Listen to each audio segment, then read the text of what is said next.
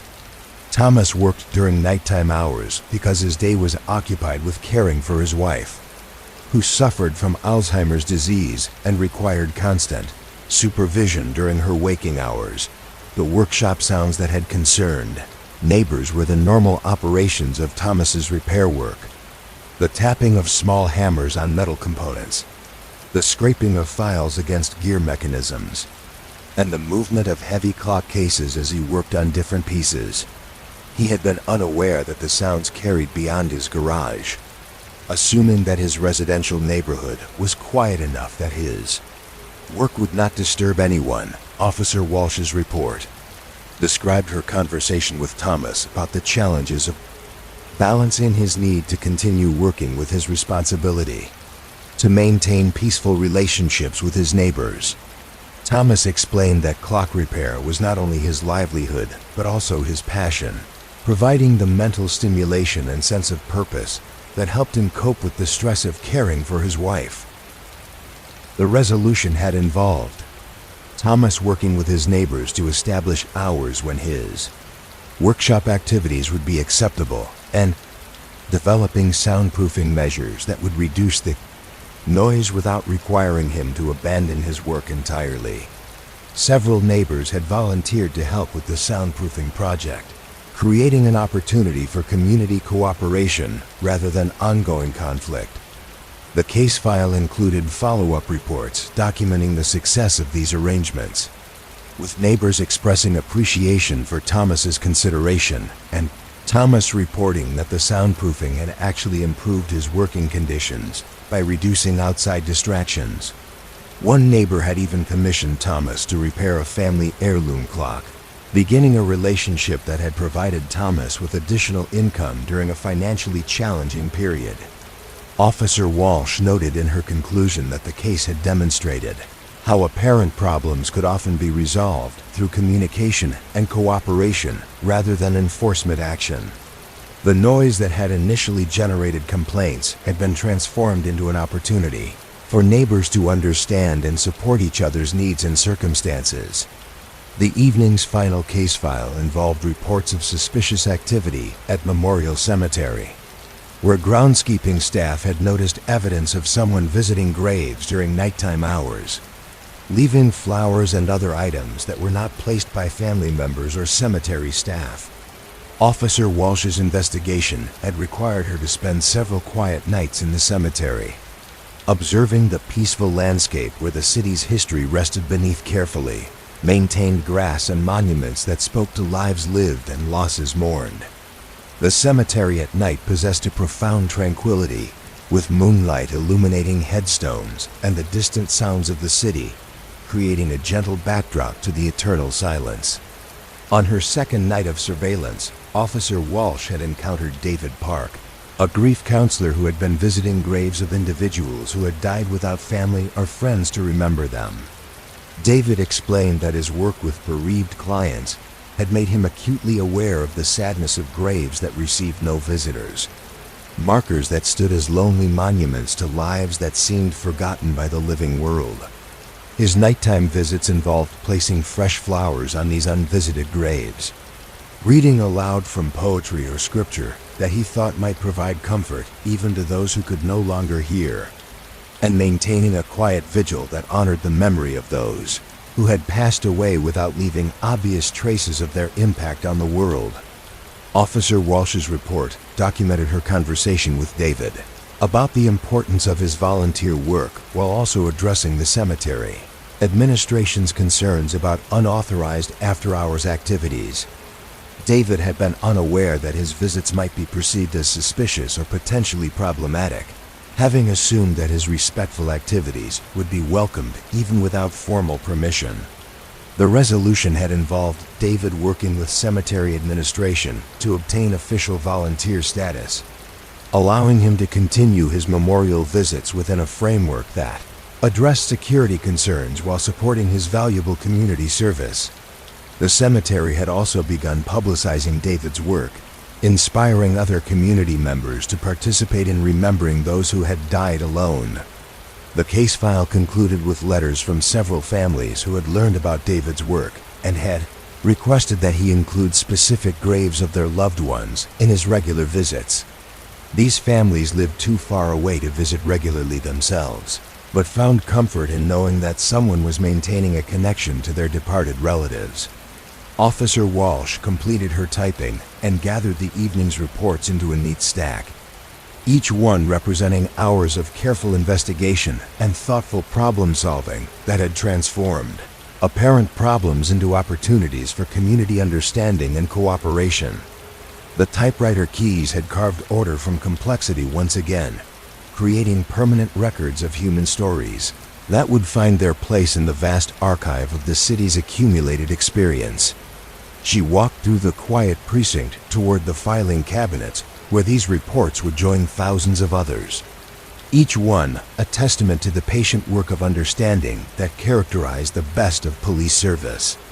The reports contained no dramatic confrontations or spectacular arrests, but they documented something perhaps more valuable: the steady work of maintaining the delicate relationships and mutual understanding that made community life possible. The rain continued its gentle percussion against the windows as Officer Walsh filed her completed reports, knowing that tomorrow would bring new cases, new opportunities to transform confusion into clarity through the careful application of observation, patience, and communication. The typewriters would stand ready for their next shift, their keys prepared to strike paper, with the rhythm that transformed human complexity into the ordered language of justice and community care. The basement archive stretched beyond what any single person could explore in a lifetime. Endless rows of steel cabinets creating a labyrinth of preserved history that seemed to extend into the building's very foundations. Detective Robert Hayes had discovered this truth during his first week on the force 15 years ago, when Sergeant Morrison had led him through the maze of filing systems and explained that some sections hadn't been fully cataloged since the department's move to computerized records in the early 1990s. Tonight, as autumn deepened into the promise of winter, Detective Hayes found himself drawn to Section K, where the oldest unsolved cases rested in manila folders that had grown soft with age and handling. These were not cold cases in the modern sense, not investigations waiting for new technology or fresh leads, but rather incidents that had been resolved in their time, yet somehow retained an air of mystery. Stories that had found their endings, but still whispered questions.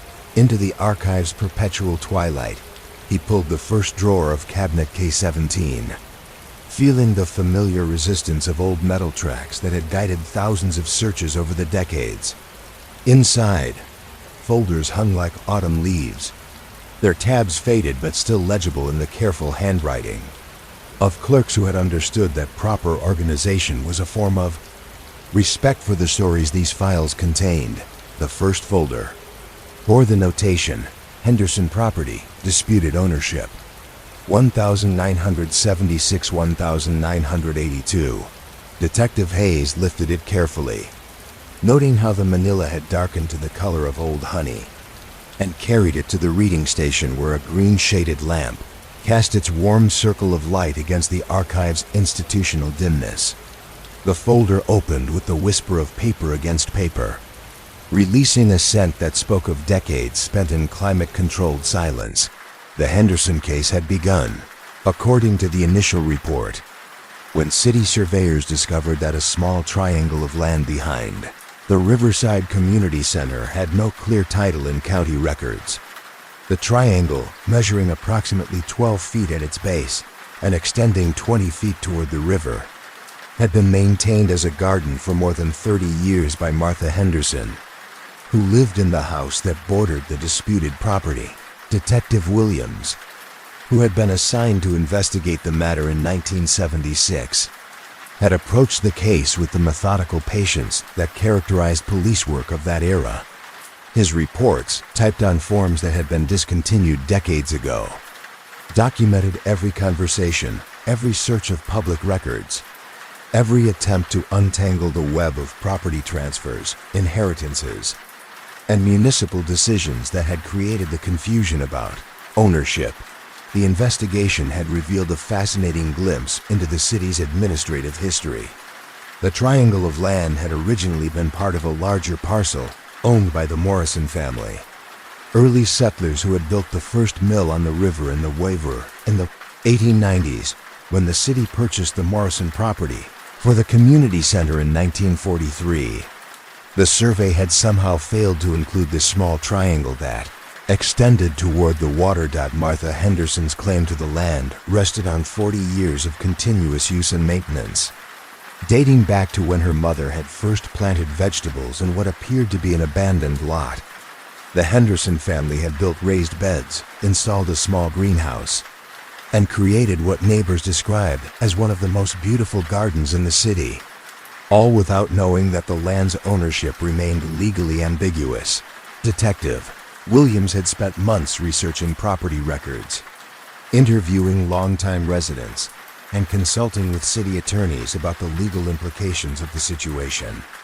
His reports read like an archaeological expedition through municipal bureaucracy, documenting layers of decisions, oversights, and administrative changes that had accumulated over decades to create a puzzle with no clear solution. The breakthrough had come not through legal research but through community engagement.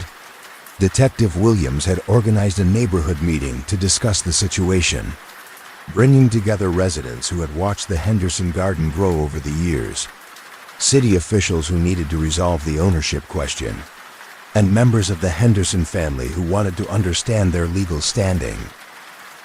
What emerged from these discussions was a solution that honored both legal requirements and community values.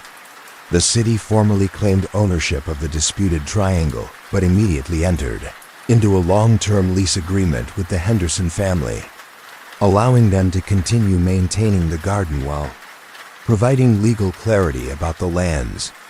Status. The case file included photographs of the garden, taken during different seasons over the 6 years it had taken to resolve the ownership question. Spring images showed rows of vegetables emerging from rich soil.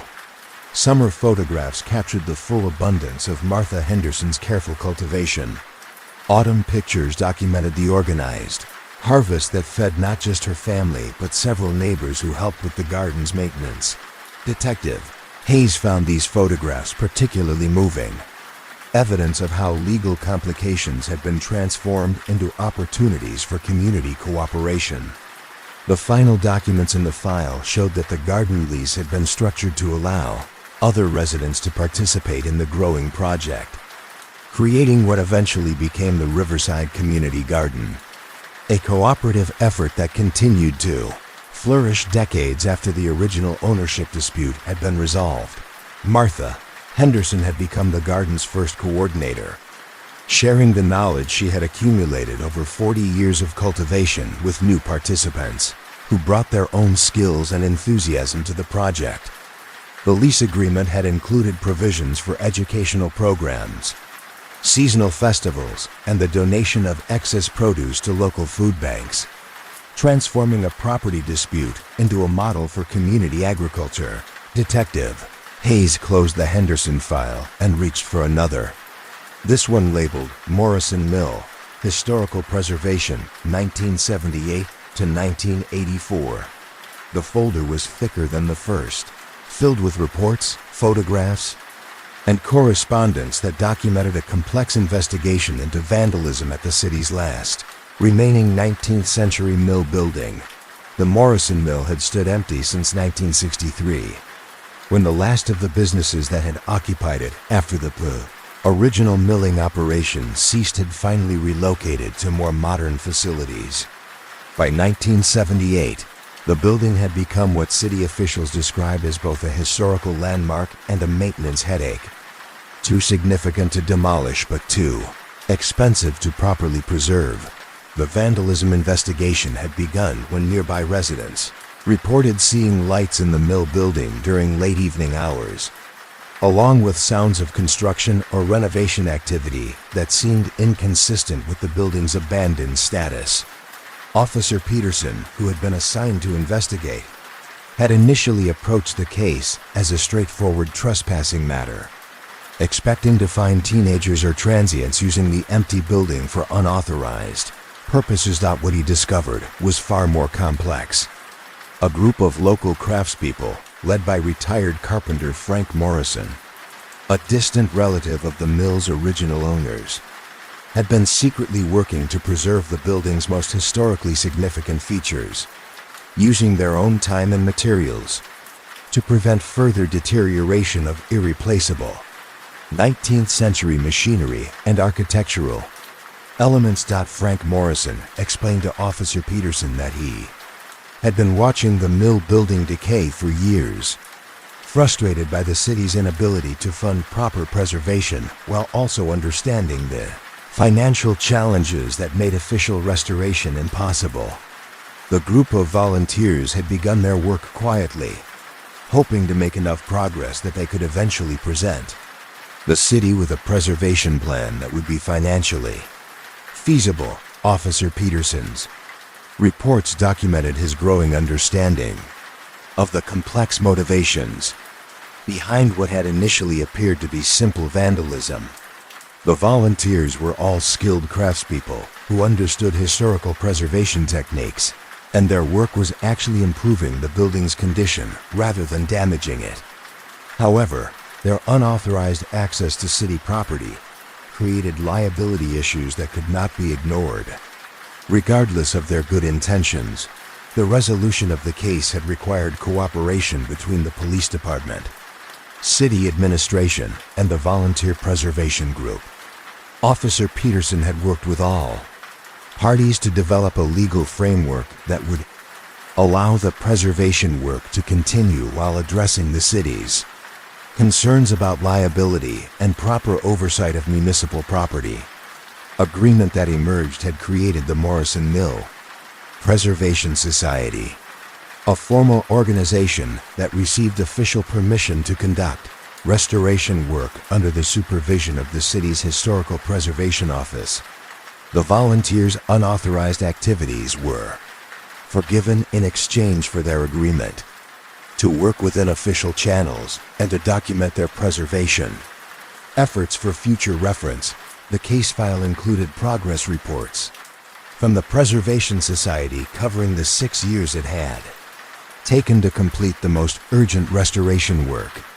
Photographs showed the careful restoration of the mill's original water wheel mechanism, the preservation of hand-hewn beams and stone foundations, and the creation of interpretive displays that would eventually allow the mill to function as a historical education center. Frank Morrison had become the Preservation Society's first president, channeling his passion for the building's history into an organization that attracted volunteers from throughout the region.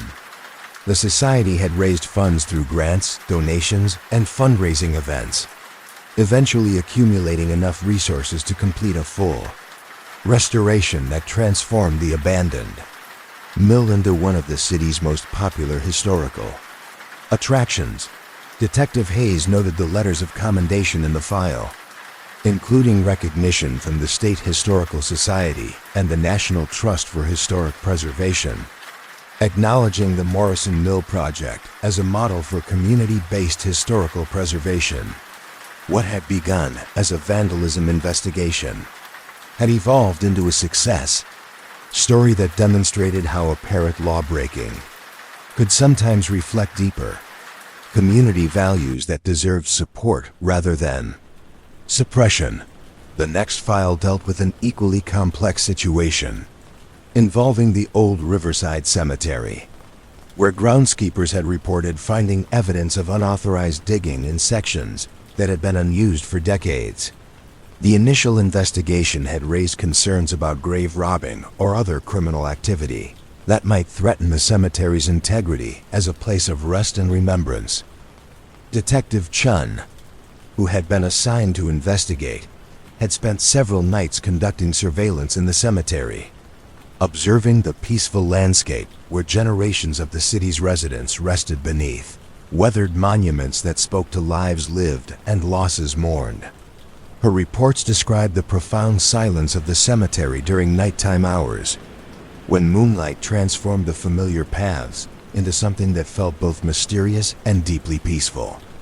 The surveillance had revealed that the digging was being conducted by Dr. Sarah Kim, a local genealogist and amateur historian who had been researching family histories for community members and had discovered that several graves in the unused section of the cemetery had been incorrectly marked or had lost their identifying markers over the decades. Dr. Kim explained to Detective Chun that her research had uncovered records of burials that were not reflected in the cemetery's current mapping system, suggesting that some graves might be unmarked or that some markers might have been placed incorrectly during various renovation projects over the years. Her careful excavation work was an attempt to verify the location of specific graves and ensure that family members seeking their ancestors' resting places would be able to find them. The investigation revealed that Dr. Kim's concerns were well-founded. The cemetery's record-keeping had been disrupted several times over its century-long history, with fires, administrative changes, and modernization efforts creating gaps in the documentation that made it difficult to maintain accurate information about grave locations and occupants. Detective Chun's reports documented her collaboration with cemetery administration and Dr. Kim to develop a systematic approach to resolving the mapping discrepancies, rather than treating the unauthorized digging as simple trespassing. They had worked together to create a formal research project that would benefit both the cemeteries, administration, and the community members who sought information about their family histories.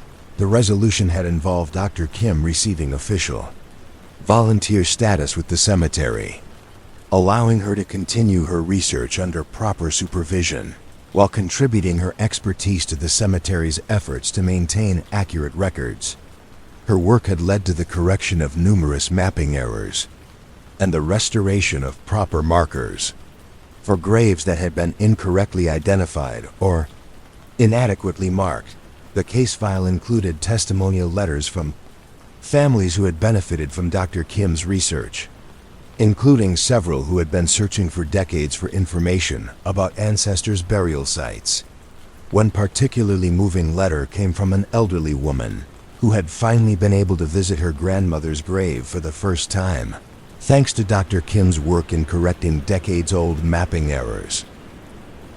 Dr. Kim's research had also contributed to the cemetery's successful application for historical designation, with her documentation providing crucial evidence about the site's significance in local history. The cemetery had received grants for restoration and maintenance that ensured its preservation for future generations, transforming what had initially appeared to be vandalism into a valuable contribution to community historical preservation.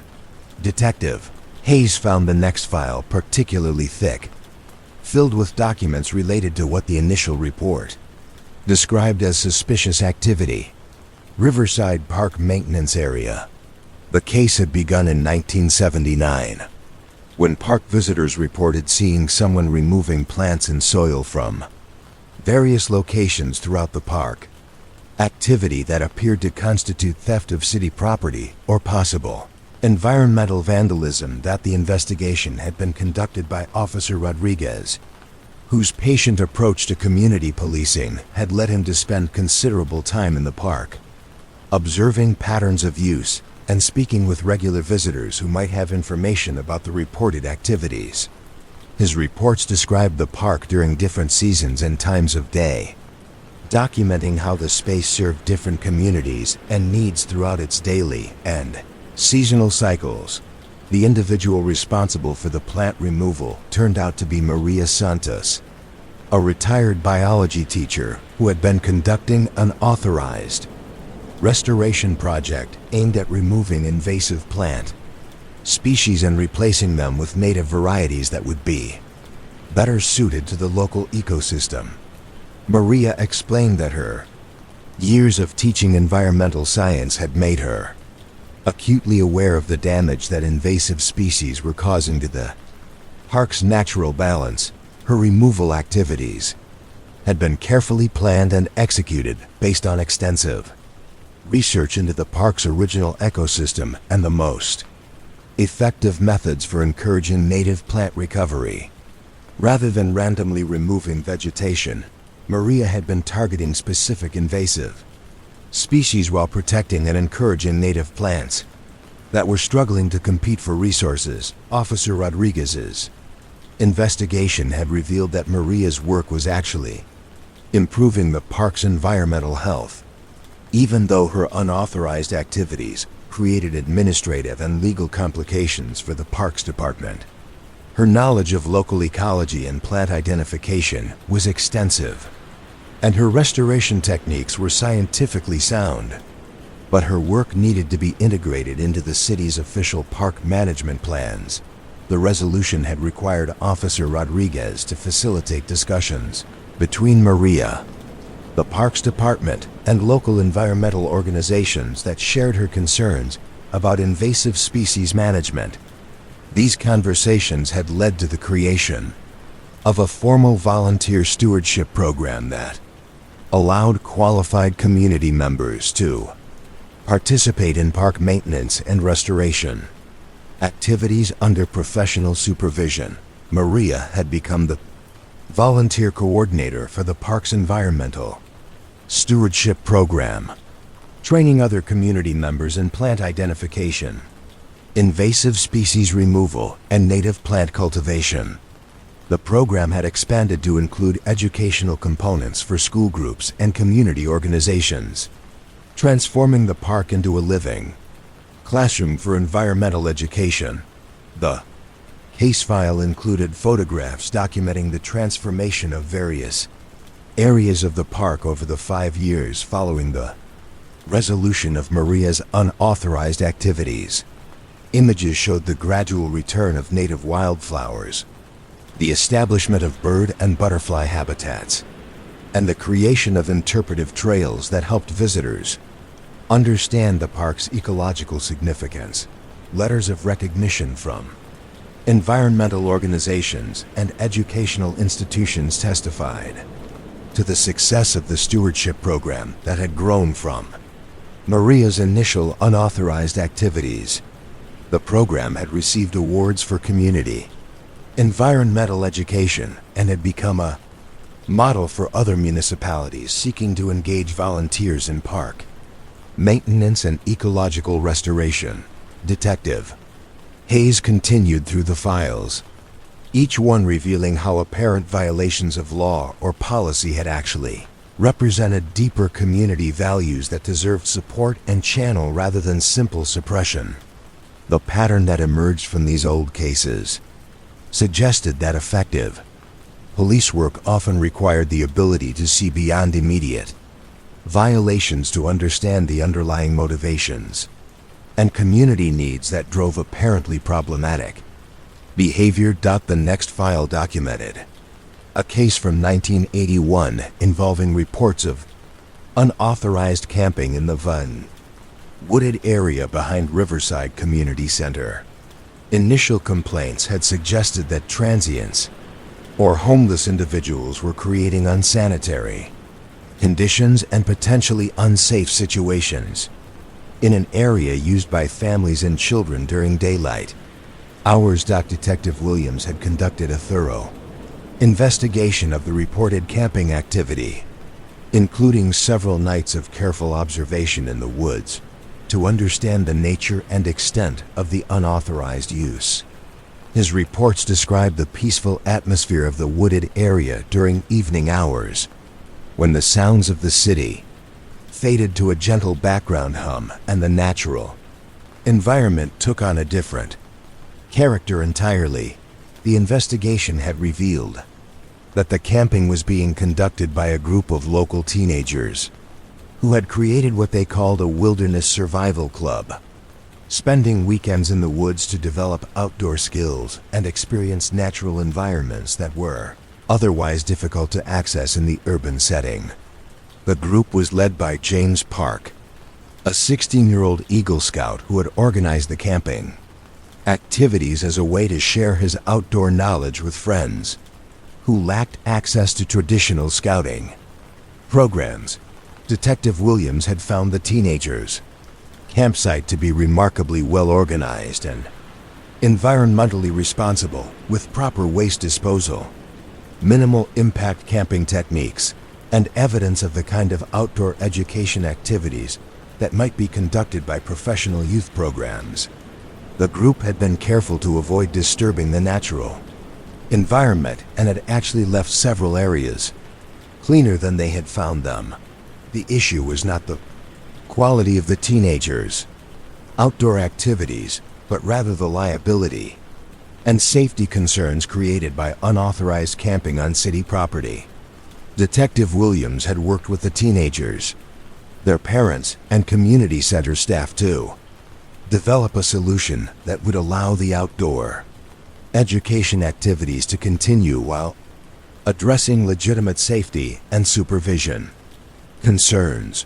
The resolution had led to the creation of the Riverside Wilderness Program, a formal youth activity offered through the community center that provided structured outdoor education opportunities under qualified adult supervision.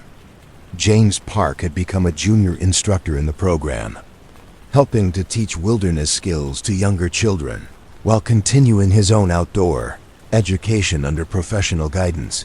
The case file included documentation of the program's growth over subsequent years, with photographs of camping trips, wilderness skills workshops, and environmental education activities that had grown from the original unauthorized camping. The program had received funding from outdoor equipment companies and environmental organizations, allowing it to expand beyond simple camping to include activities like canoeing, hiking, and wildlife observation.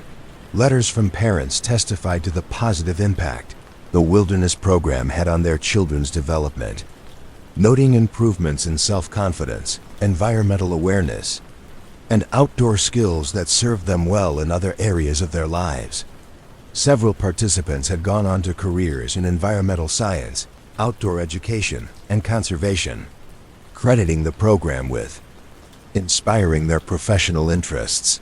Detective Hayes noted how the resolution of the camping case had demonstrated the importance of understanding the motivations behind apparently problematic behavior before determining appropriate responses.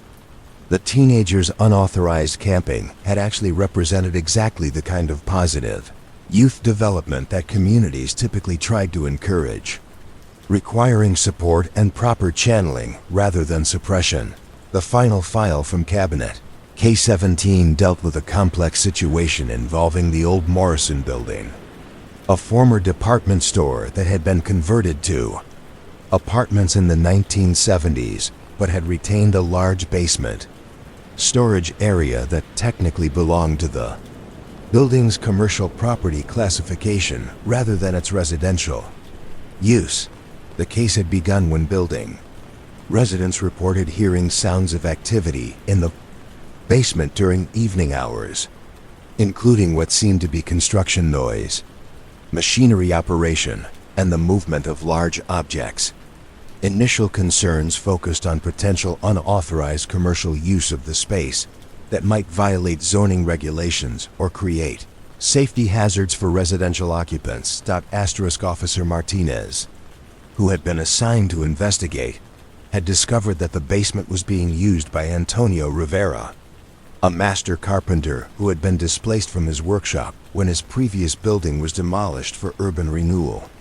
Antonio had arranged informal permission to use the basement space from the building owner, but had not gone through proper zoning and licensing procedures for operating a commercial workshop in a primarily residential building. The investigation had revealed that Antonio's workshop served not only his own furniture-making business, but also functioned as an informal training center where he taught traditional woodworking techniques to young people from the neighborhood. His students included several teenagers who had struggled in traditional school settings, but showed aptitude for craftsmanship and manual skills. Officer Martinez's reports documented the high quality of Antonio's work and the positive impact his informal education program was having on young people who participated.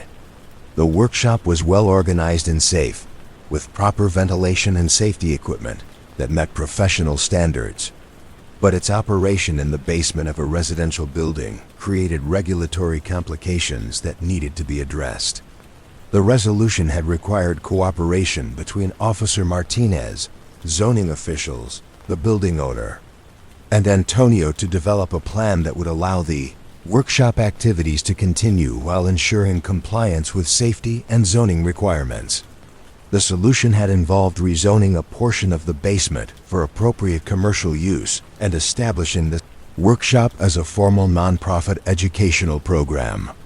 Antonio had become the director of the Riverside Crafts Education Center, offering classes in woodworking, furniture repair, and traditional craftsmanship to community members of all ages. The program had received support from local businesses and educational institutions, creating apprenticeship opportunities that led to employment in construction, furniture making, and historical restoration. The case file included examples of furniture and craft items created in the workshop, photographs that demonstrated the high level of skill being taught and the pride that students took in their work. Several former students had established their own woodworking businesses or had found employment in related fields, crediting the program with providing them with both practical skills and confidence in their abilities. Letters from parents and community organizations testified to the workshop's positive impact on the neighborhood, noting that it had provided constructive activities for young people while also preserving traditional craftsmanship, skills that might otherwise have been lost. The program had become a model for community-based vocational education that combined practical skill development with cultural preservation. Detective Hayes closed the final file from Cabinet K-17 and sat back in his chair, surrounded by the stories of how apparent violations had been transformed into community assets through patient investigation and creative problem-solving.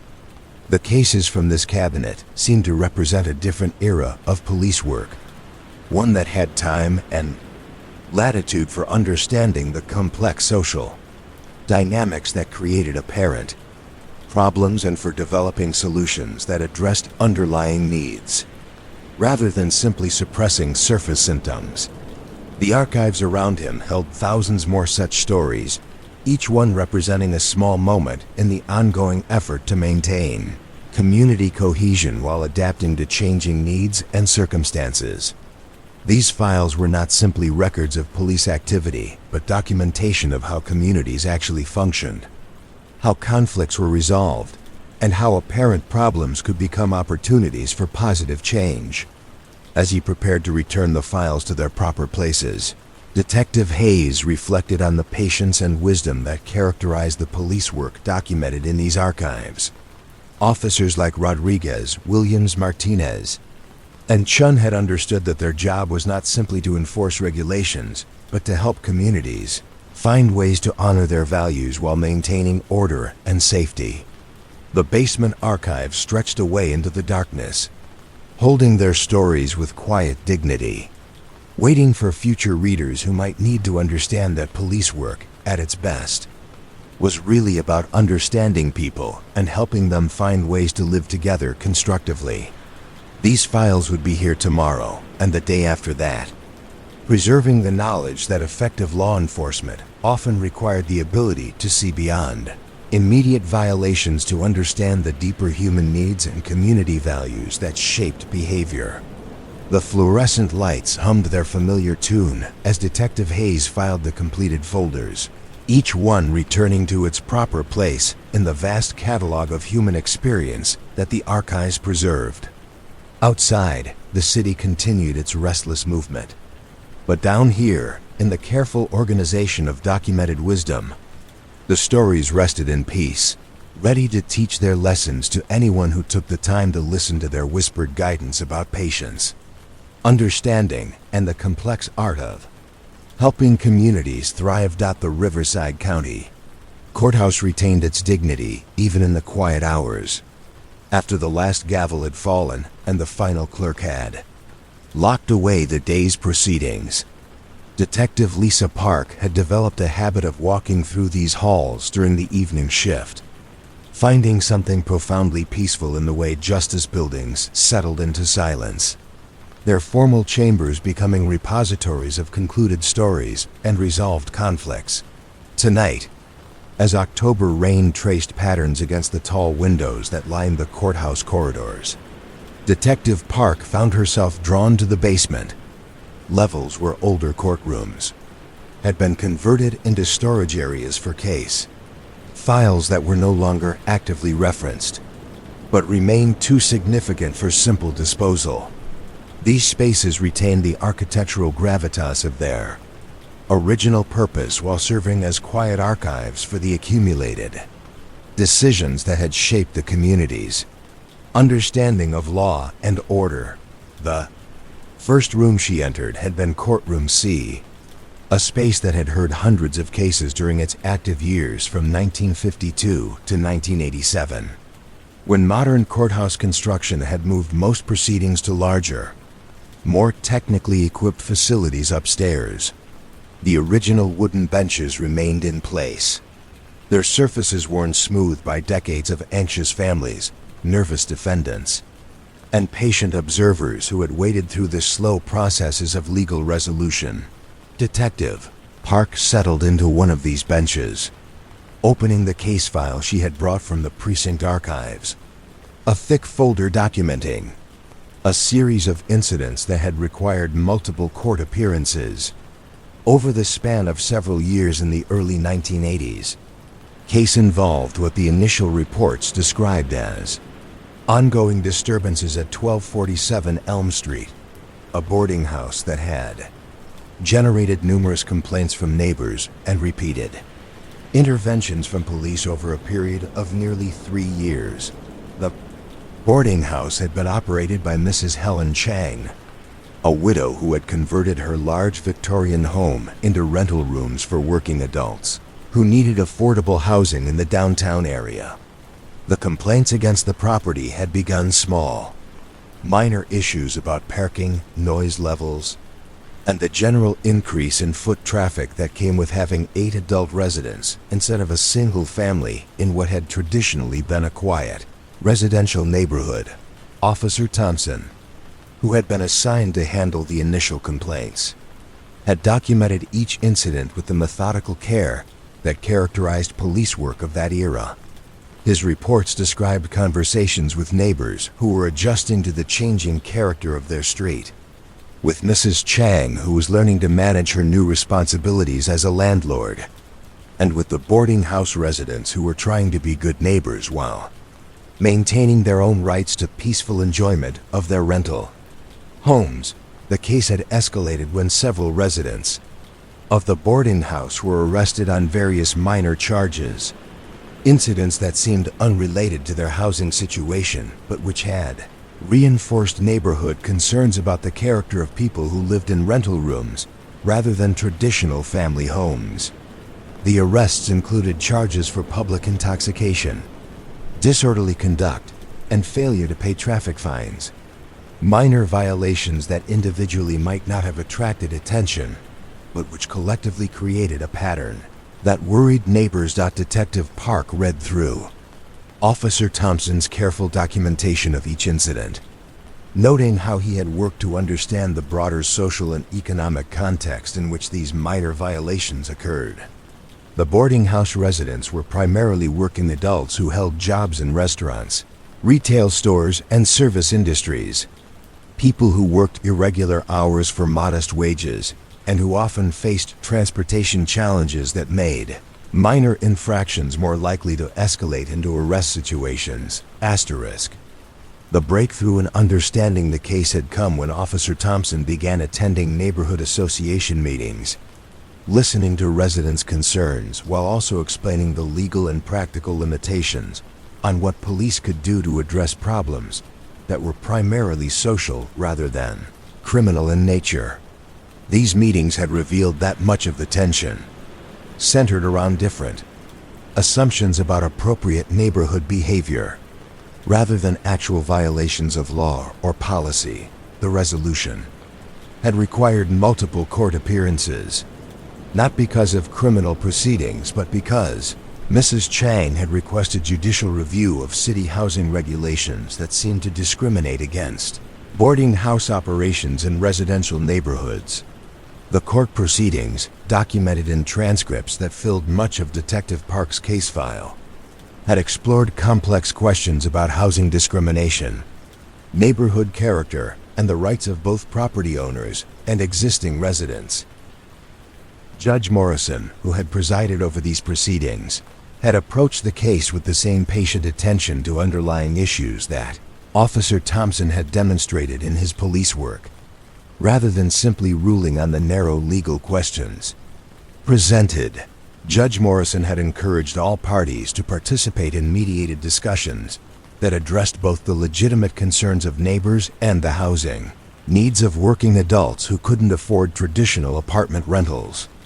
The mediation process had taken months, with regular meetings that included Mrs. Chang, representatives from the neighborhood association, several boarding house residents, and city officials responsible for housing regulations. These discussions had gradually evolved from adversarial positions to collaborative problem-solving, with all parties working to identify solutions that would address everyone's needs and concerns. The final resolution had included several innovative compromises that had required both regulatory flexibility and community cooperation.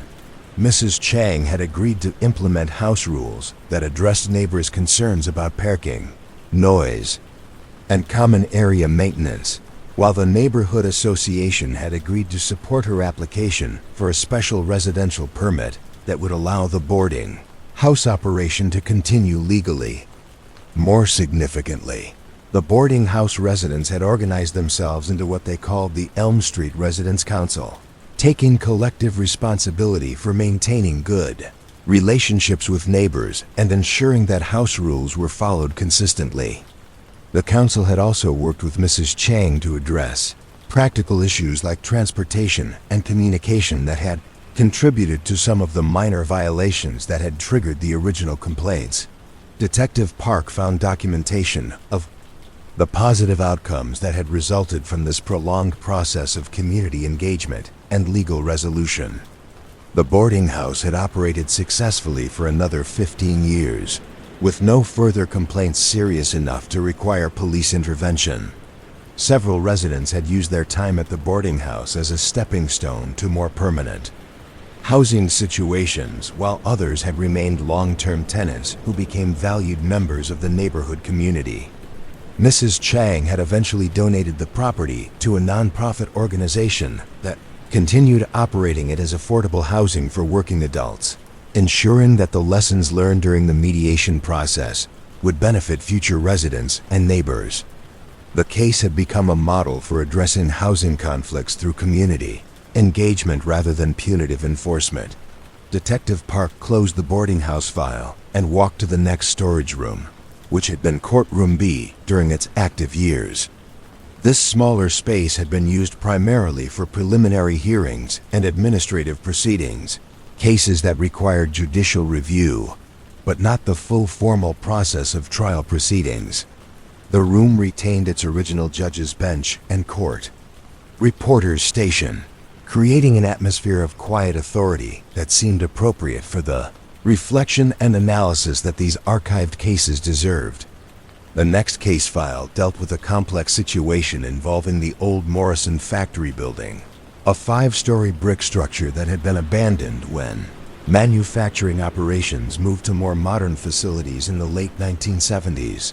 The building had become what city officials described as an attractive nuisance, drawing unauthorized visitors who were drawn by its architectural character and urban exploration opportunities, but who also created liability and safety concerns for the property owner and surrounding community.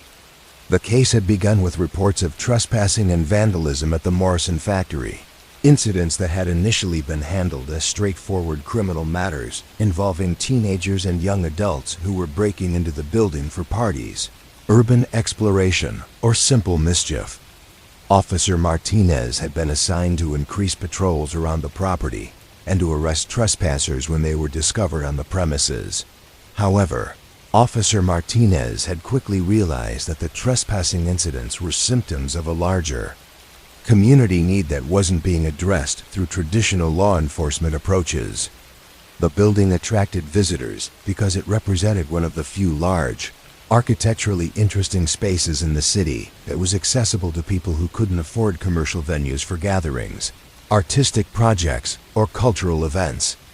The unauthorized visitors included high school students who needed spaces for band practice, art students who wanted large areas for installations and projects, young adults who sought venues for dance parties and social gatherings, and urban exploration enthusiasts who were interested in the building's industrial architecture and local history. While their presence on private property was clearly illegal, their activity suggested community needs that deserved consideration rather than simple suppression.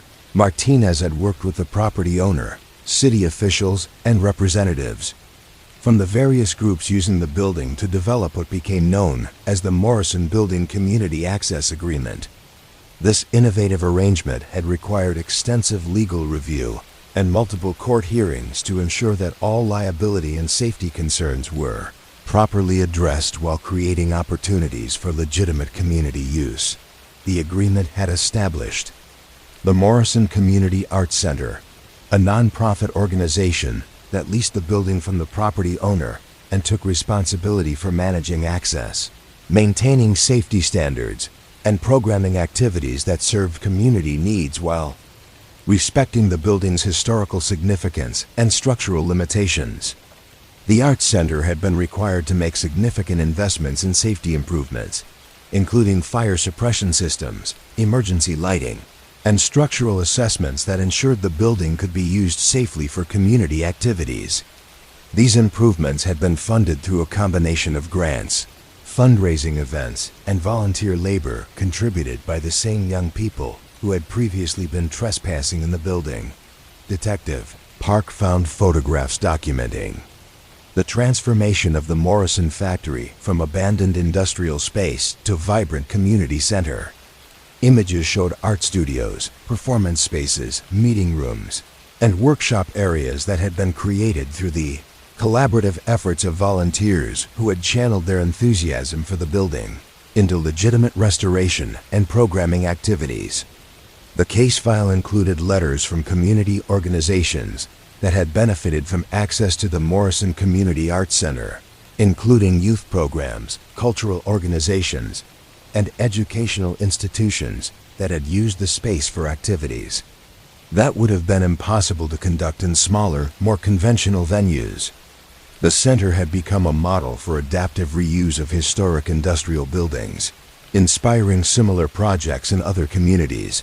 The success of the Morrison Building Project had led to Officer Martinez receiving recognition from both law enforcement organizations and community development groups, acknowledging his role in transforming a recurring law enforcement problem into an opportunity for positive community development. His approach had demonstrated how creative problem-solving could address underlying needs while maintaining respect for property rights and public safety. The next case file documented proceedings related to the old Riverside train station, a building that had been closed to passenger service in the 1960s, but had retained its architectural grandeur even as it fell into gradual disrepair. The station had become a gathering place for homeless individuals and transient workers who found shelter in its covered platforms and waiting areas, creating what city officials described as health and safety concerns that required ongoing police intervention. Detective Williams had been assigned to address the situation at the train station, with initial instructions to clear the building of unauthorized occupants and to work with city officials to secure the property against future unauthorized access. However, her investigation had revealed that the people using the station for shelter represented a cross-section of the community's most vulnerable populations, including elderly individuals on fixed incomes, working adults who couldn't afford rental deposits, and people dealing with temporary crises that had left them without stable housing. Rather than simply clearing the building, Detective Williams had worked to understand the specific needs and circumstances of the people who had been using it for shelter.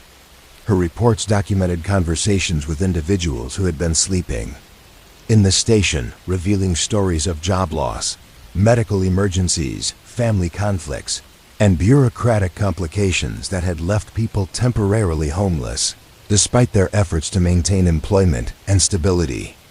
The investigation had also revealed that many of the station's unauthorized occupants were actually providing valuable services to the community, including maintenance and security activities that had kept the building in better condition than it would have been if left completely vacant.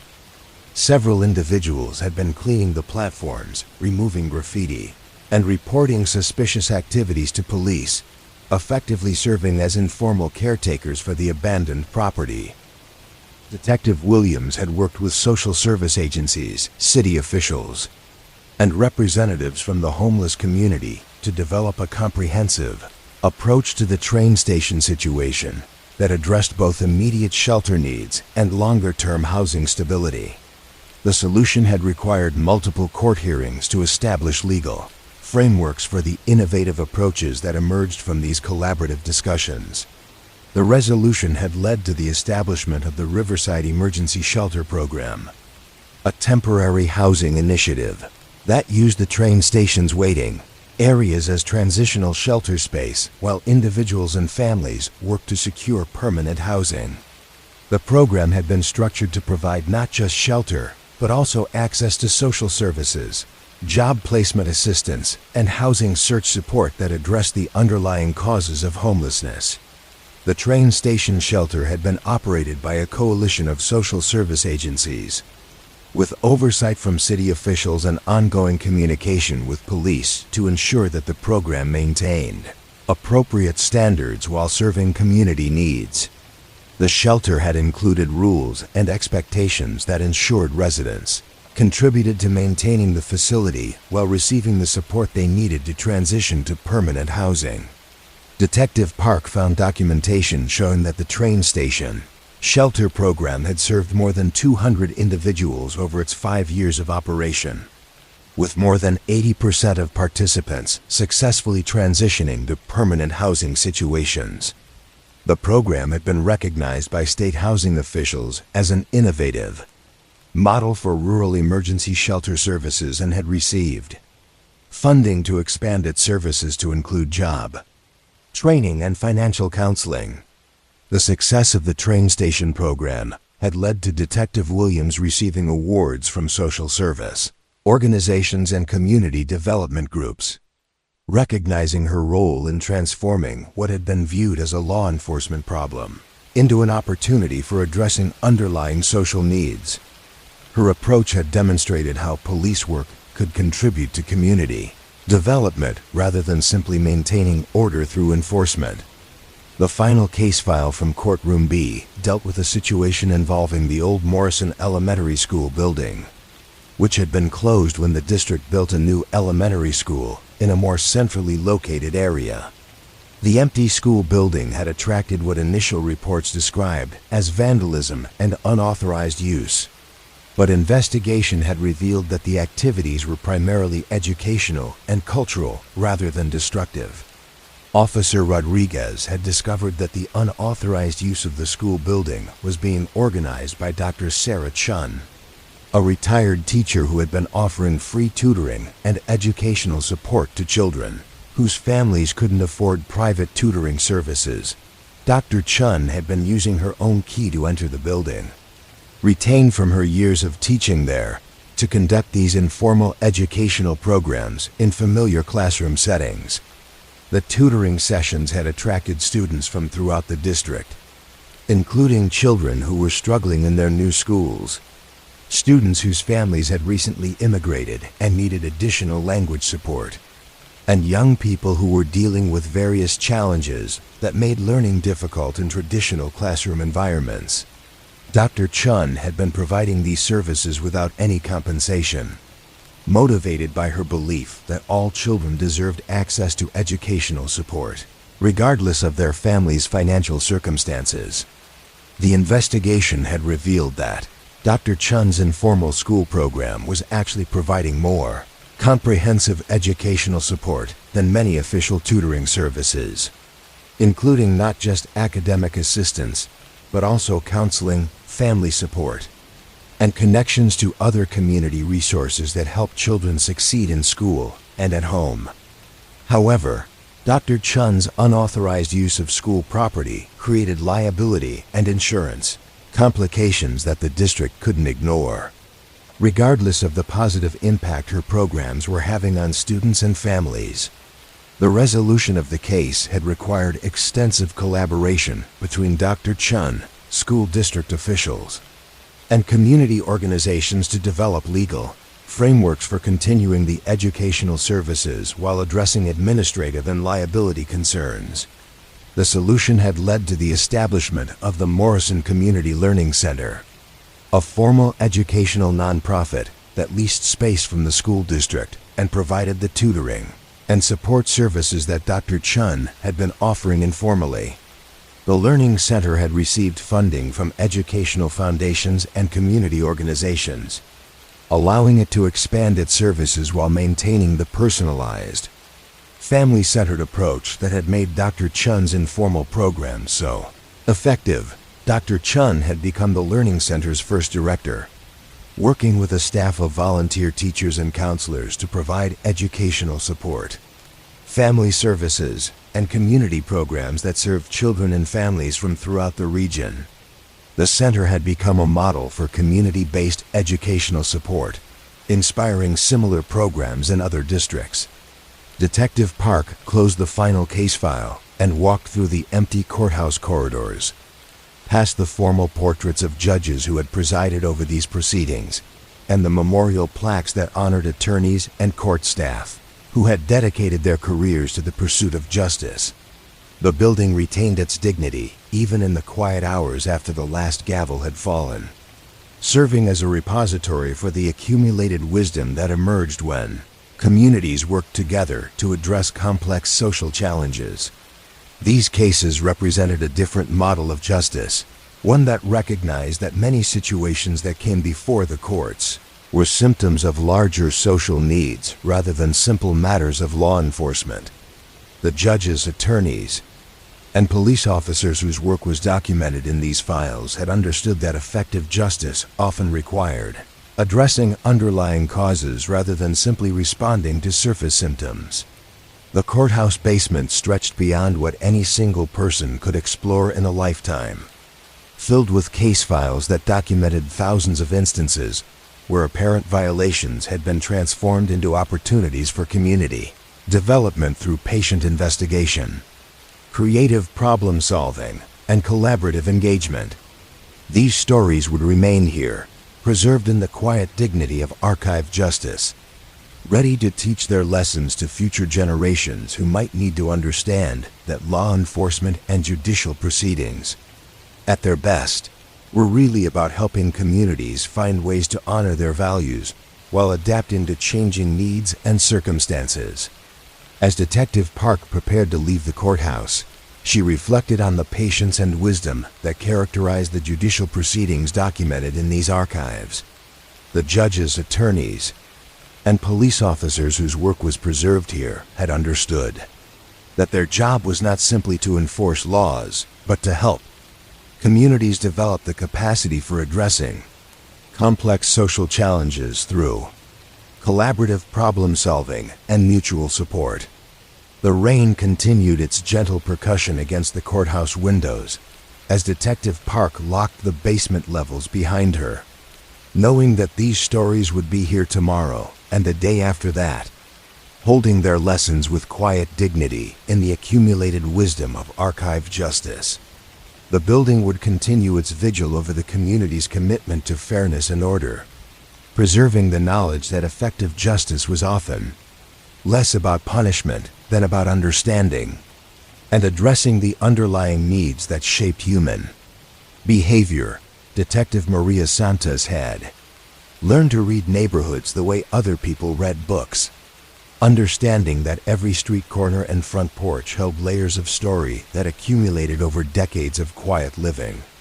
Tonight, as she drove slowly through the Riverside district during the evening shift, she carried with her a collection of case files that documented how crime had touched individual families and how those families had, in turn, shaped the community's response to challenges that threatened the delicate fabric of neighborhood life.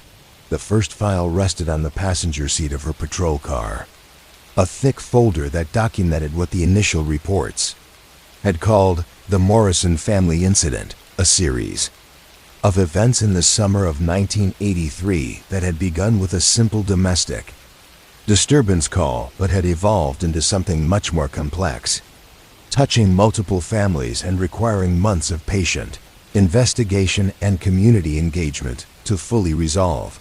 Detective Santos parked beneath the streetlight on Morrison Avenue, the same corner where Officer Chun had first responded to complaints about loud arguing coming from the Morrison household at 1247 Morrison Avenue.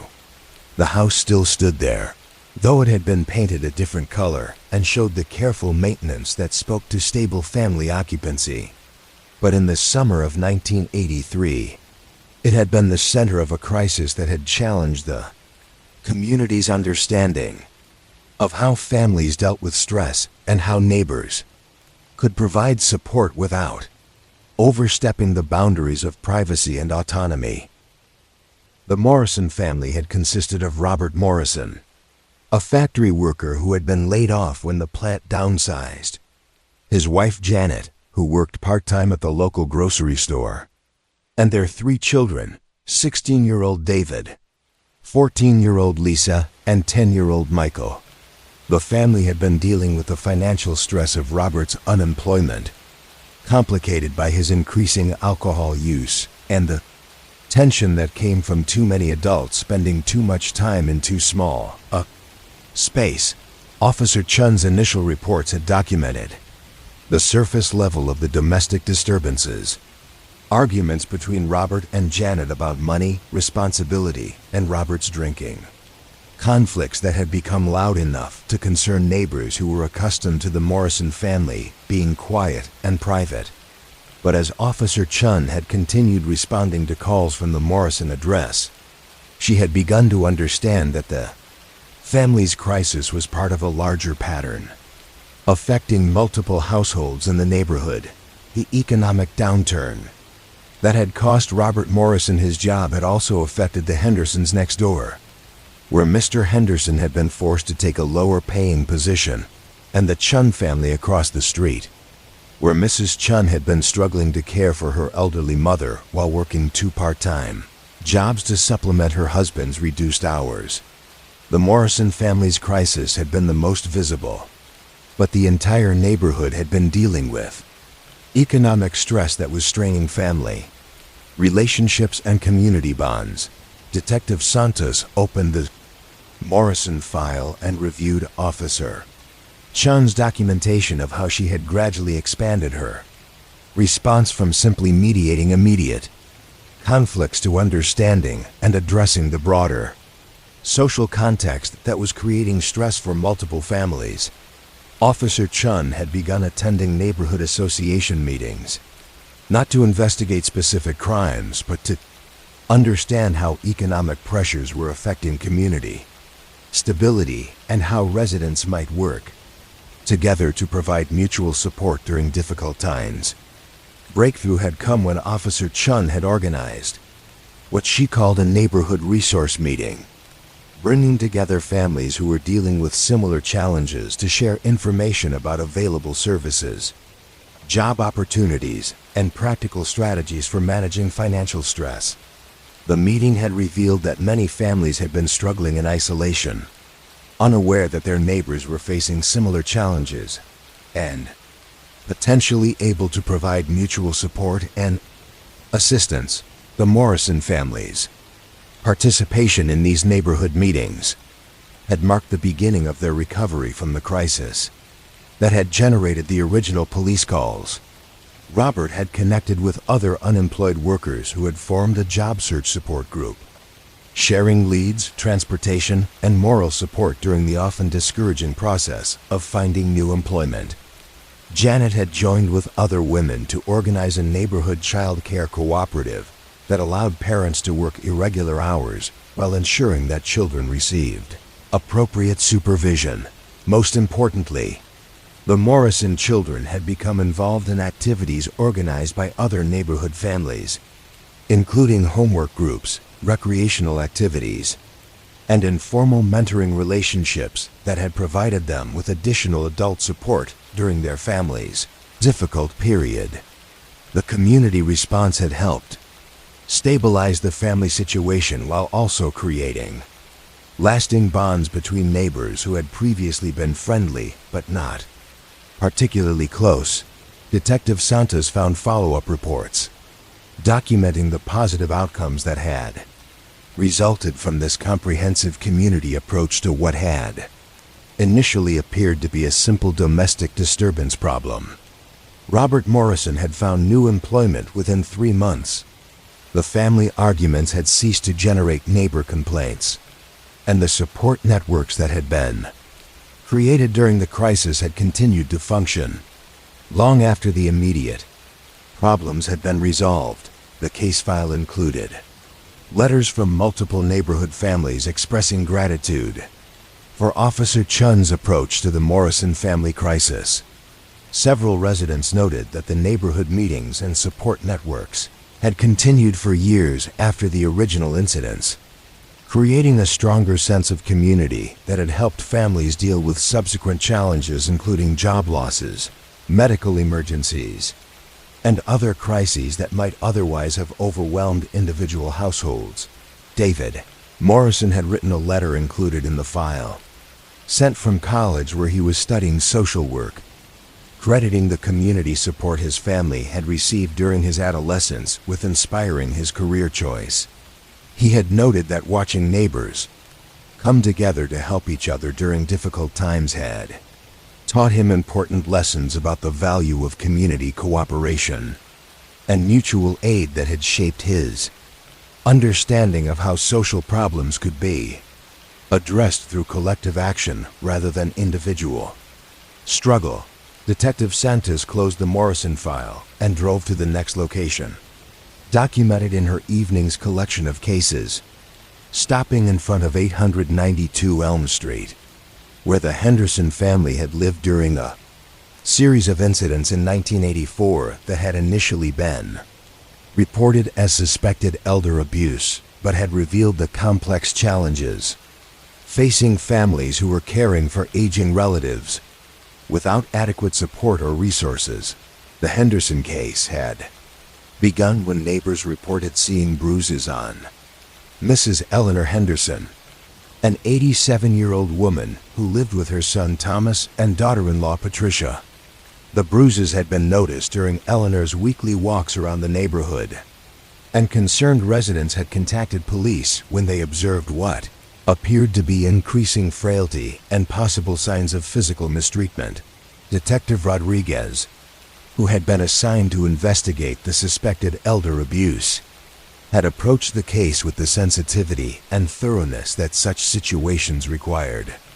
His initial interviews with Eleanor Henderson had been conducted privately, with careful attention to creating an environment where she could speak freely about her living situation and any concerns she might have about her care. The investigation had revealed a complex situation that defied simple categorization as abuse or neglect. Eleanor Henderson was dealing with the early stages of dementia, which made her increasingly confused and sometimes resistant to necessary care activities like bathing, taking medications, and eating regular meals. Her son Thomas and daughter-in-law Patricia were providing round-the-clock care without any formal training or support, struggling to balance their own jobs and family responsibilities with Eleanor's increasing care needs. Bruises that had concerned neighbors had resulted from Eleanor's falls and her resistance to assistance with daily activities, not from deliberate mistreatment. However, the family's isolation and lack of resources for dealing with dementia care had created a situation that was becoming increasingly difficult for everyone involved, including Eleanor herself, who was frightened and confused by her changing mental abilities. Detective Rodriguez's reports documented his work to connect the Henderson family with appropriate support services, including elder care organizations, respite care providers, and medical professionals who specialized in dementia treatment. He had also worked with neighborhood residents to develop informal support networks that could provide assistance to the Henderson family while ensuring Eleanor's safety and well-being. The resolution had involved creating what became known as the Elm Street Elder Care Cooperative, a neighborhood-based support system that provided assistance to elderly residents and their families while maintaining the goal of allowing seniors to remain in their own homes and communities as long as safely possible. The cooperative had included both formal services and informal neighbor assistance, creating multiple layers of support that addressed different aspects of elder care needs. Thomas and Patricia Henderson had received training in dementia care techniques and had been connected with support groups for adult children caring for aging parents. They had also received assistance with modifying their home to make it safer and more comfortable for Eleanor, including installing safety equipment and reorganizing living spaces to reduce confusion and fall risks. The neighborhood cooperation that had emerged from the Henderson case had created lasting benefits for multiple families dealing with similar challenges. Several other elderly residents had received assistance through the informal support networks, and the neighborhood had developed expertise in recognizing and responding to elder care needs that served the community well as its population continued aging. Detective Santos found documentation in the Henderson file showing that Eleanor had been able to remain in her son's home for an additional 3 years after the investigation, receiving appropriate care and maintaining connections to the neighborhood community where she had lived for more than 50 years. When she had eventually needed to move to a specialized care facility, the transition had been handled with dignity and continued community support rather than crisis intervention. The next case file took Detective Santos to Riverside Park, where she parked near the playground. That had been the site of what initial reports in 1985 had described as suspicious adult behavior around children. The case had required delicate investigation to distinguish between legitimate concerns about child safety and misunderstandings that might arise from unfamiliar adults spending time in areas primarily used by families with children. The investigation had been conducted by Officer Martinez, whose patient approach to community policing had made him particularly effective at handling situations that required sensitivity to both child safety concerns and the rights of community members to use public spaces appropriately. The complaints had centered around Mr. James Kim, a retired photographer who had been spending time in the park during weekday mornings when parents brought young children to use the playground equipment. Parents had become concerned when they observed Mr. Kim taking photographs in the park, particularly images that included children playing on the playground equipment. While Mr. Kim's behavior had not been overtly inappropriate, the combination of an older man taking pictures in an area used primarily by young families had understandably raised concerns among parents, who were naturally protective of their children's safety. Officer Martinez had approached the investigation by first speaking privately with Mr. Kim to understand his activities and motivations, while also taking seriously the parents' concerns about potential threats to child safety. The conversation had revealed that Mr. Kim was working on a documentary photography project about community spaces and their role in neighborhood life, with the park representing an important gathering place for families and social interaction. Mr. Kim had been photographing various aspects of park use throughout different times of day and seasons, documenting how the space served different community needs and how natural environments contributed to urban quality of life. His photographs of children had been intended to capture the joy and spontaneity of childhood play, but he had not realized that his activities might be perceived as threatening by parents who were naturally cautious about strangers showing interest in their children. The resolution had required Officer Martinez to facilitate conversations between Mr. Kim and concerned parents, creating opportunities for mutual understanding while maintaining appropriate attention to child safety concerns. These discussions had led to agreements about how Mr. Kim could continue his photography project while respecting parents' concerns and ensuring clear communication about his intentions and activities. Mr. Kim had agreed to introduce himself to parents when he was taking photographs in the park, explaining his project and ensuring that families were comfortable with his presence.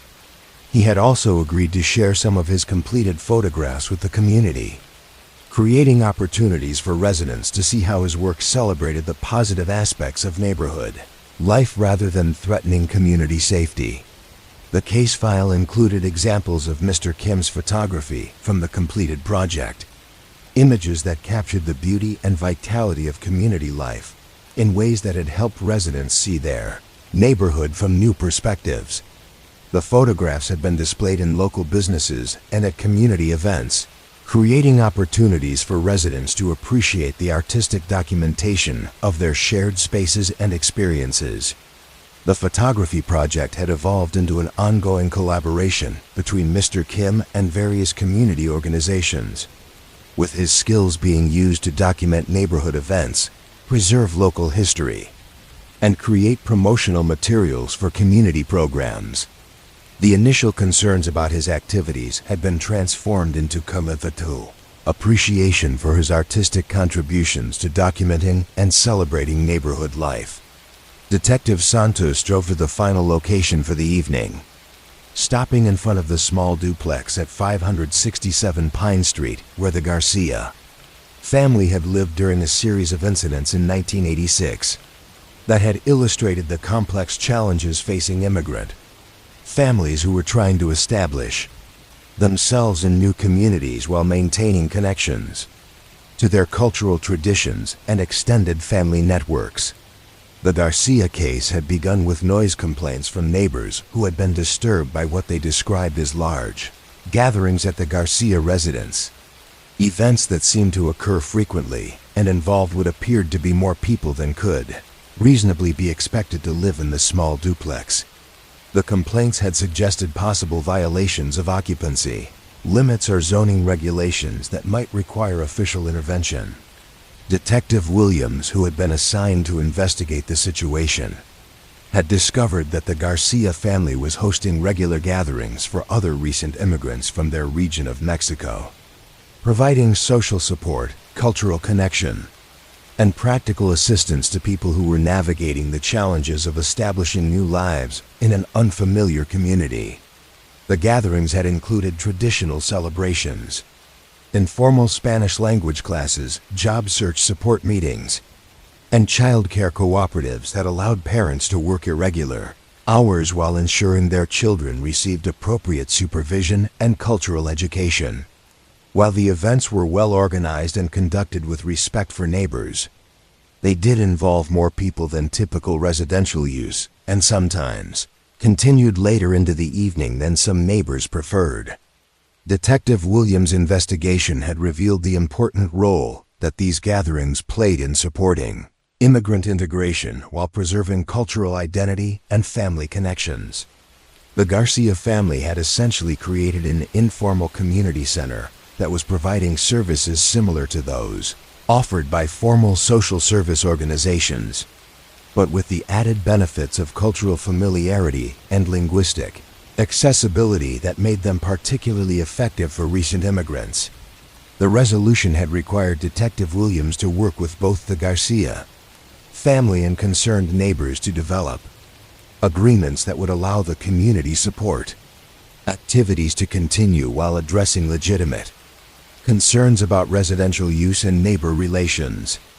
These discussions had led to modifications in timing, parking arrangements, and communication that had satisfied both the immigrant community's needs and neighbors' concerns about residential quality of life. The Garcia family had worked with community organizations to formalize some of their support activities, creating official programs that could receive funding and professional support while maintaining their grassroots, culturally specific character. The informal gatherings had continued, but with better organization and community communication that had actually strengthened relationships between immigrant families and longtime neighborhood residents. The case file included documentation of the positive outcomes that had resulted from this collaborative approach to what could have been handled as simple zoning enforcement. Several of the immigrant families who had received support through the Garcia gatherings had successfully established themselves in the community, with some eventually purchasing homes in the neighborhood and others starting small businesses that had contributed to local economic development. The Garcia family had become recognized community leaders, with Maria Garcia being appointed to the city's Immigrant Services Advisory Committee and Roberto Garcia being elected to the Neighborhood Association Board. Their informal community center had evolved into a model for culturally appropriate immigrant support services that had been replicated in other communities throughout the region. Detective Santos closed the final case file and sat quietly in her patrol car, surrounded by the peaceful evening atmosphere of the Riverside neighborhood where streetlights illuminated the modest homes where these families had worked through their challenges with patience, community support, and the kind of police work that understood that law enforcement was really about helping people find ways to live together successfully despite their differences and difficulties. These cases represented a different model of policing, one that recognized that many situations that came to police attention were symptoms of larger social challenges rather than simple criminal matters. The officers whose work was documented in these files had understood that effective community safety often required addressing underlying needs and building social connections rather than simply enforcing rules and regulations. The neighborhood around her held these stories gently, like old photographs that had faded just enough to soften sharp edges while preserving essential truths about how communities actually functioned when people cared for each other across the differences of age, culture, economic circumstance, and family structure. These streets would continue to hold new stories, new families facing challenges that would require the same patient understanding and community cooperation that had resolved the conflicts documented in tonight's case files. As Detective Santos prepared to continue her patrol, she reflected on the wisdom contained in these archived investigations, understanding that police work at its best was really about helping communities develop the capacity for mutual support and collective problem solving that made peaceful coexistence possible even in the face of economic stress, cultural differences, and the inevitable challenges that came with human beings trying to build good lives together in shared spaces. The precinct at 2 in the morning possessed a quality of stillness that transformed the familiar spaces of daytime activity into something that felt almost sacred. a place where the weight of responsibility settled into comfortable rhythms of quiet vigilance. Sergeant Patricia Kim had come to understand these nighttime hours as the true heart of police work, when the absence of phones ringing and people arriving meant that officers could focus on the patient, methodical tasks that formed the foundation of community safety. Tonight, as November rain created a gentle percussion against the station windows, Sergeant Kim sat at the report desk in the main duty room, surrounded by case files that had accumulated during the evening shift, each one representing hours of investigation, documentation, and problem-solving that would soon join the vast archive of stories that preserved the community's accumulated experience with human complexity and the quiet work of maintaining order. The first file on her desk contained reports from Officer Rodriguez, who had spent the evening conducting what the duty log described as community welfare checks, visits to addresses where recent incidents had required police intervention and where ongoing attention might help prevent future problems. These weren't emergency calls or active investigations, but rather the kind of patient follow-up work that recognized that effective policing often meant staying connected to situations after their immediate crises had been resolved. Officer Rodriguez's first report documented his visit to 412 Maple Street, where Mrs. Eleanor Chun lived alone in the small house she had shared with her husband until his death 6 months earlier.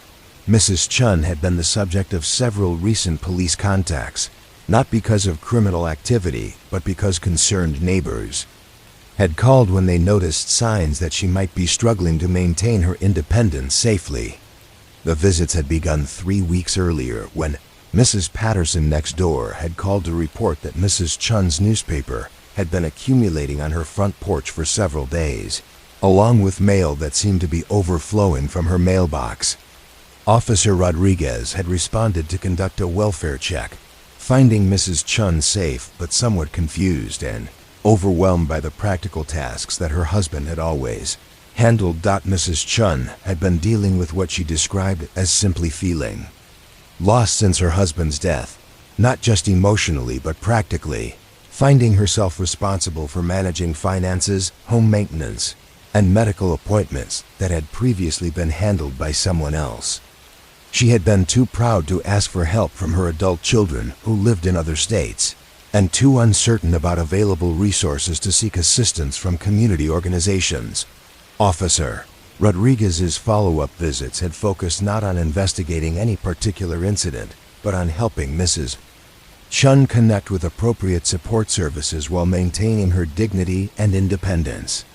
He had worked with the Senior Services Coordinator to arrange for assistance with tasks like bill paying and prescription management, while also connecting Mrs. Chun with social programs that provided both practical support and opportunities for social interaction. The report documented how these connections had gradually resolved the concerns that had generated the original welfare checks. Mrs. Chun had begun participating in a senior center program that provided both social activities and assistance with practical tasks, while also developing friendships with other women who were dealing with similar challenges of aging and loss. More importantly, Mrs. Chen had gained confidence in managing her own affairs, learning to navigate systems and resources that had seemed overwhelming when she was dealing with them alone. Officer Rodriguez noted in his report that she had expressed particular pride in successfully managing her first winter heating bill payment and in arranging her own transportation to medical appointments. The case file included a thank you note from Mrs. Chun's daughter, who had written to express gratitude for Officer Rodriguez's patient assistance during what she described as a critical transition period in her mother's life. The daughter noted that the police department's attention had helped her mother maintain her independence while also ensuring her safety, allowing her to continue living in her own home rather than being forced to move to unfamiliar surroundings. Sergeant Kim noted Officer Rodriguez's comments about the importance of distinguishing between situations that required immediate intervention and those that needed patient, ongoing support. Mrs. Chun's situation had not represented an emergency. But without appropriate attention, it could have developed into a crisis. That would have been much more difficult and expensive to address. The next report documented Officer Rodriguez's visit to 1156 Pine Street, where the Morrison family had been dealing with the aftermath of 17-year-old Kevin Morrison's arrest for shoplifting 2 weeks earlier. The arrest itself had been straightforward, but Officer Rodriguez had returned to check on the family's progress in addressing the underlying issues that might have contributed to Kevin's decision to steal a jacket from the local department store.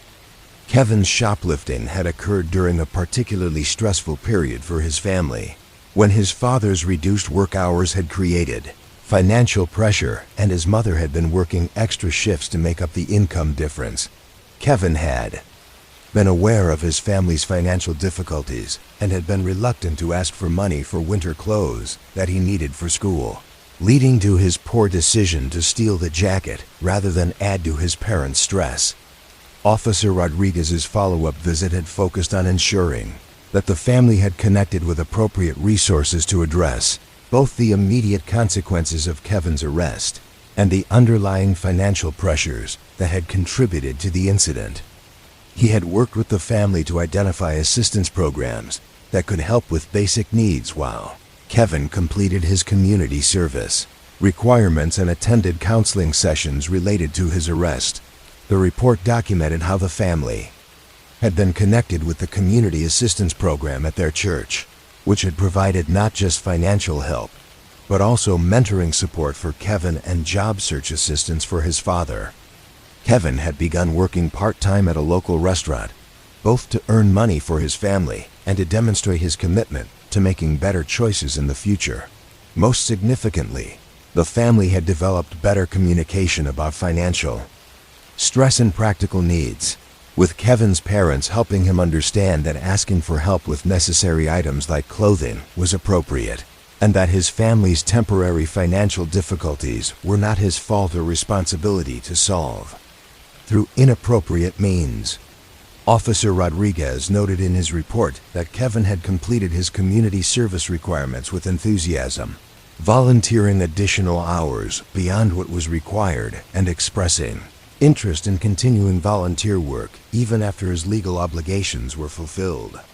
The family had reported that the experience, while initially traumatic, had ultimately strengthened their relationships and helped them develop better strategies for dealing with stress and financial challenges.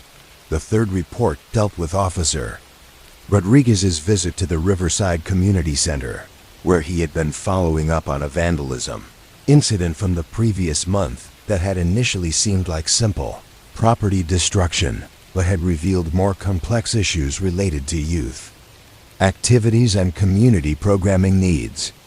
The vandalism had involved graffiti on the exterior walls of the community center, artwork that had been skillfully executed, but had been placed without permission on public property.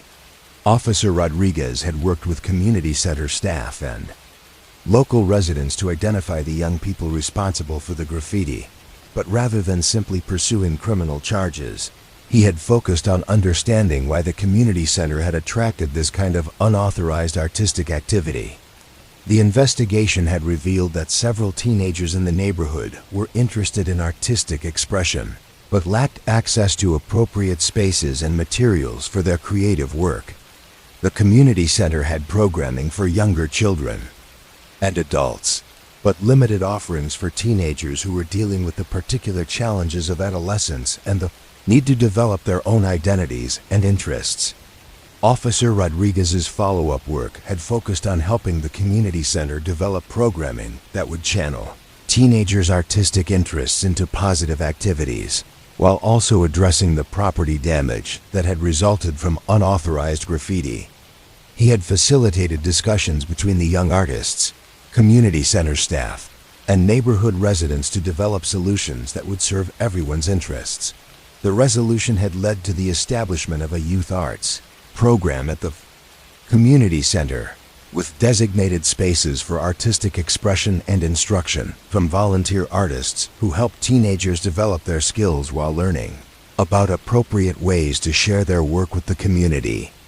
The young people who had been responsible for the original graffiti had become enthusiastic participants in the program, contributing both as artists and as peer mentors for younger participants. The program had also included a community mural project, allowing the teenagers to create legitimate public art that celebrated neighborhood history and values while demonstrating their artistic abilities in ways that contributed to rather than detracted from community beautification efforts. The mural had become a source of neighborhood pride, with residents frequently commenting on how the artwork had improved the appearance of the community center area. Officer Rodriguez noted that the youth arts program had expanded beyond the original participants to include young people from throughout the region, creating positive activities that kept teenagers engaged during after-school and summer hours, when they might otherwise have been involved in less constructive activities. Sergeant Kim moved to the next set of reports, these from Officer Martinez, who had spent the evening conducting what the duty log described as business district security checks, visits to the downtown commercial area where several recent incidents had required ongoing attention to prevent future problems and maintain positive relationships between the police department and local business owners. Officer Martinez's first report documented his visit to Morrison's hardware store, where owner Frank Morrison had been dealing with what he described as persistent problems with teenagers gathering in the parking lot behind his store during evening hours. The gatherings had not involved illegal activities, but their presence had concerned Mr. Morrison, who worried about potential liability issues and the impact on customers who might be uncomfortable with groups of young people gathering in commercial areas.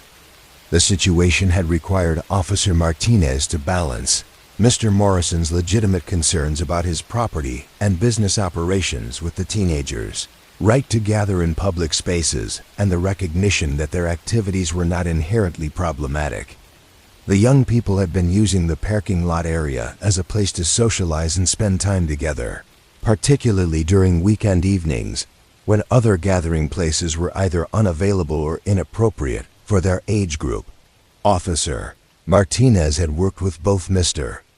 Morrison and representatives from the teenager group to develop agreements that addressed everyone's concerns while preserving opportunities for positive social interaction.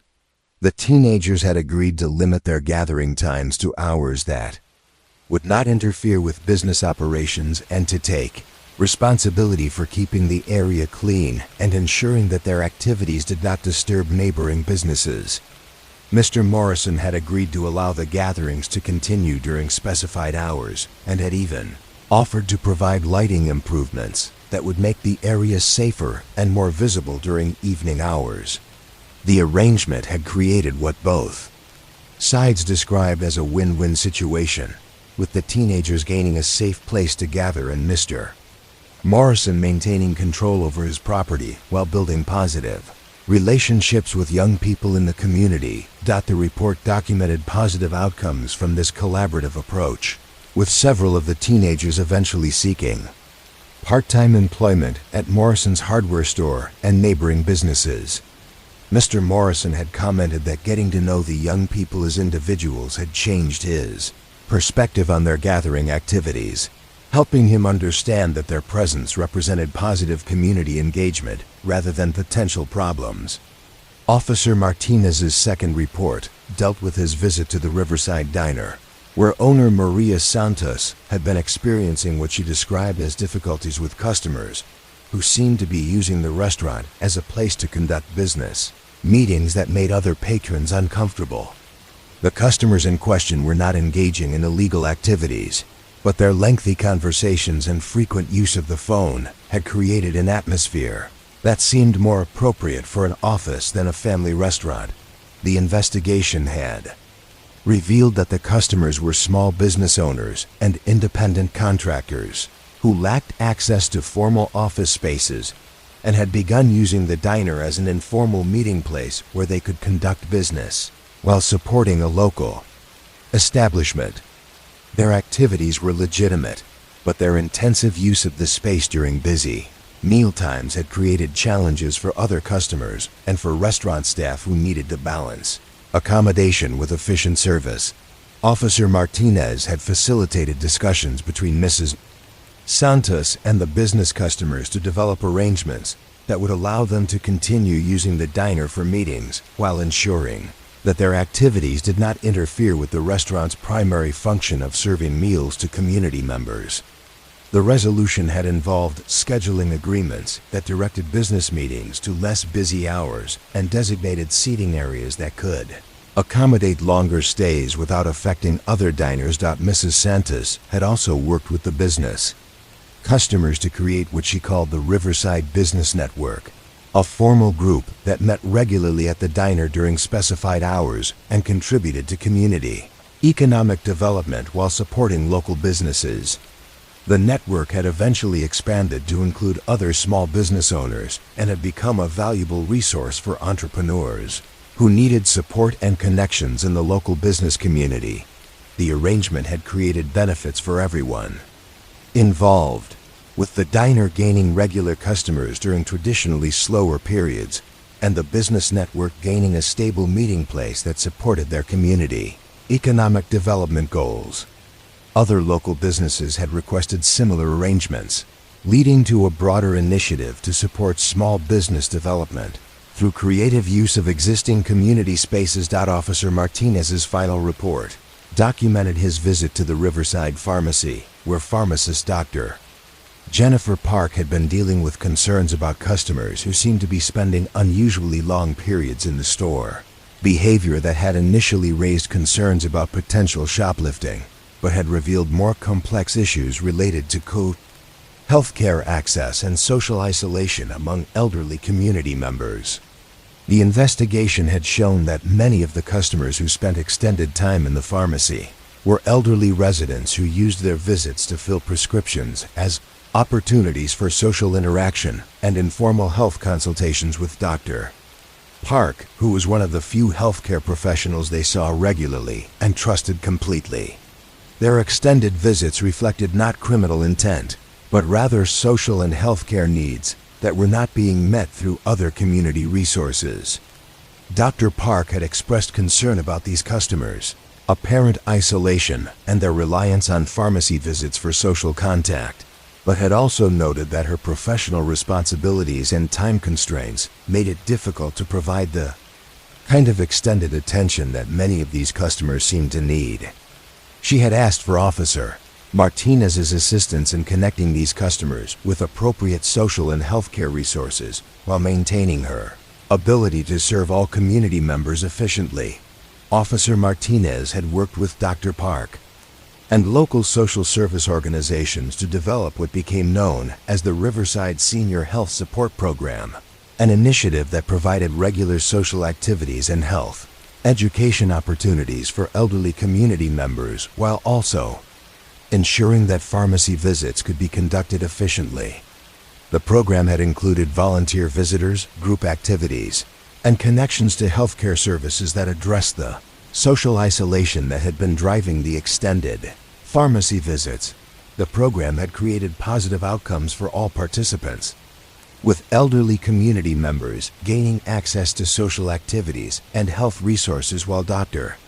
Park was able to provide more efficient pharmacy services to all customers. Several of the elderly participants had become volunteers in other community programs, contributing their skills and experience to activities that benefited the broader community while addressing their own social needs. Sergeant Kim reviewed Officer Martinez's reports and noted how each situation had been resolved through patient attention to underlying needs, rather than simple enforcement of regulations or property rights. The business district security checks had revealed that apparent problems were often symptoms of unmet community needs that could be addressed through creative collaboration rather than restriction or prohibition. The final set of reports for the evening came from Officer Thompson, who had been conducting what the duty log described as neighborhood liaison activities, visits to community meetings and informal gatherings where police presence could help maintain positive relationships between law enforcement and residents, while also providing opportunities to address concerns before they developed into problems requiring formal intervention. Officer Thompson's reports documented his attendance at 3 different community gatherings during the evening shift, each representing a different approach to maintaining community safety through proactive engagement rather than reactive response to problems after they had already occurred. The first gathering had been the monthly meeting of the Elm Street Neighborhood Association, where residents discussed various concerns related to community safety, property maintenance, and social activities.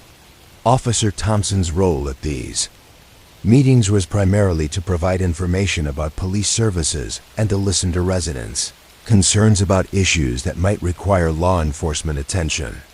The meeting had included discussions about traffic safety concerns related to increased vehicle speeds on residential streets, noise issues related to weekend parties, and general questions about how residents could work with police to maintain neighborhood quality of life. Officer Thompson had provided information about available resources while also gathering information about community concerns that might require ongoing attention. Most importantly, the meeting had provided opportunities for residents to get to know Officer Thompson as an individual and to understand police services as resources for community problem solving rather than simply enforcement activities.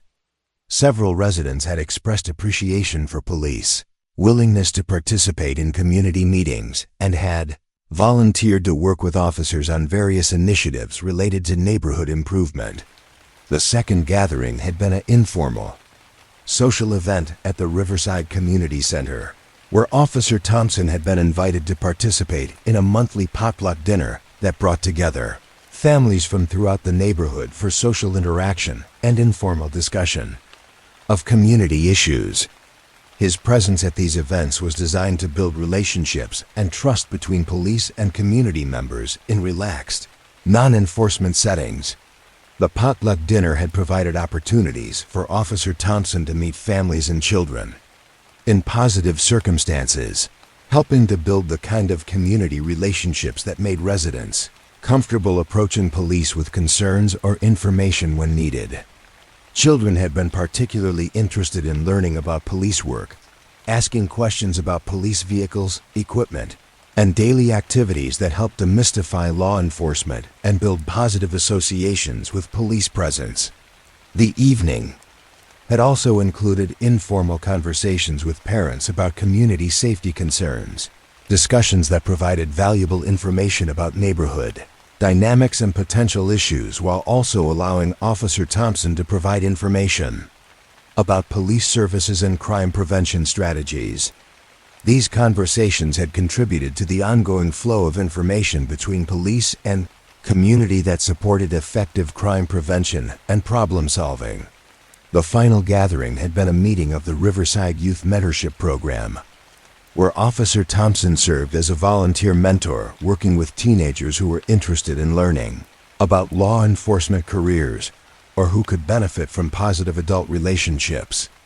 The program had been developed as a collaboration between the police department and local schools to provide career education and positive role modeling for young people who might be considering law enforcement careers.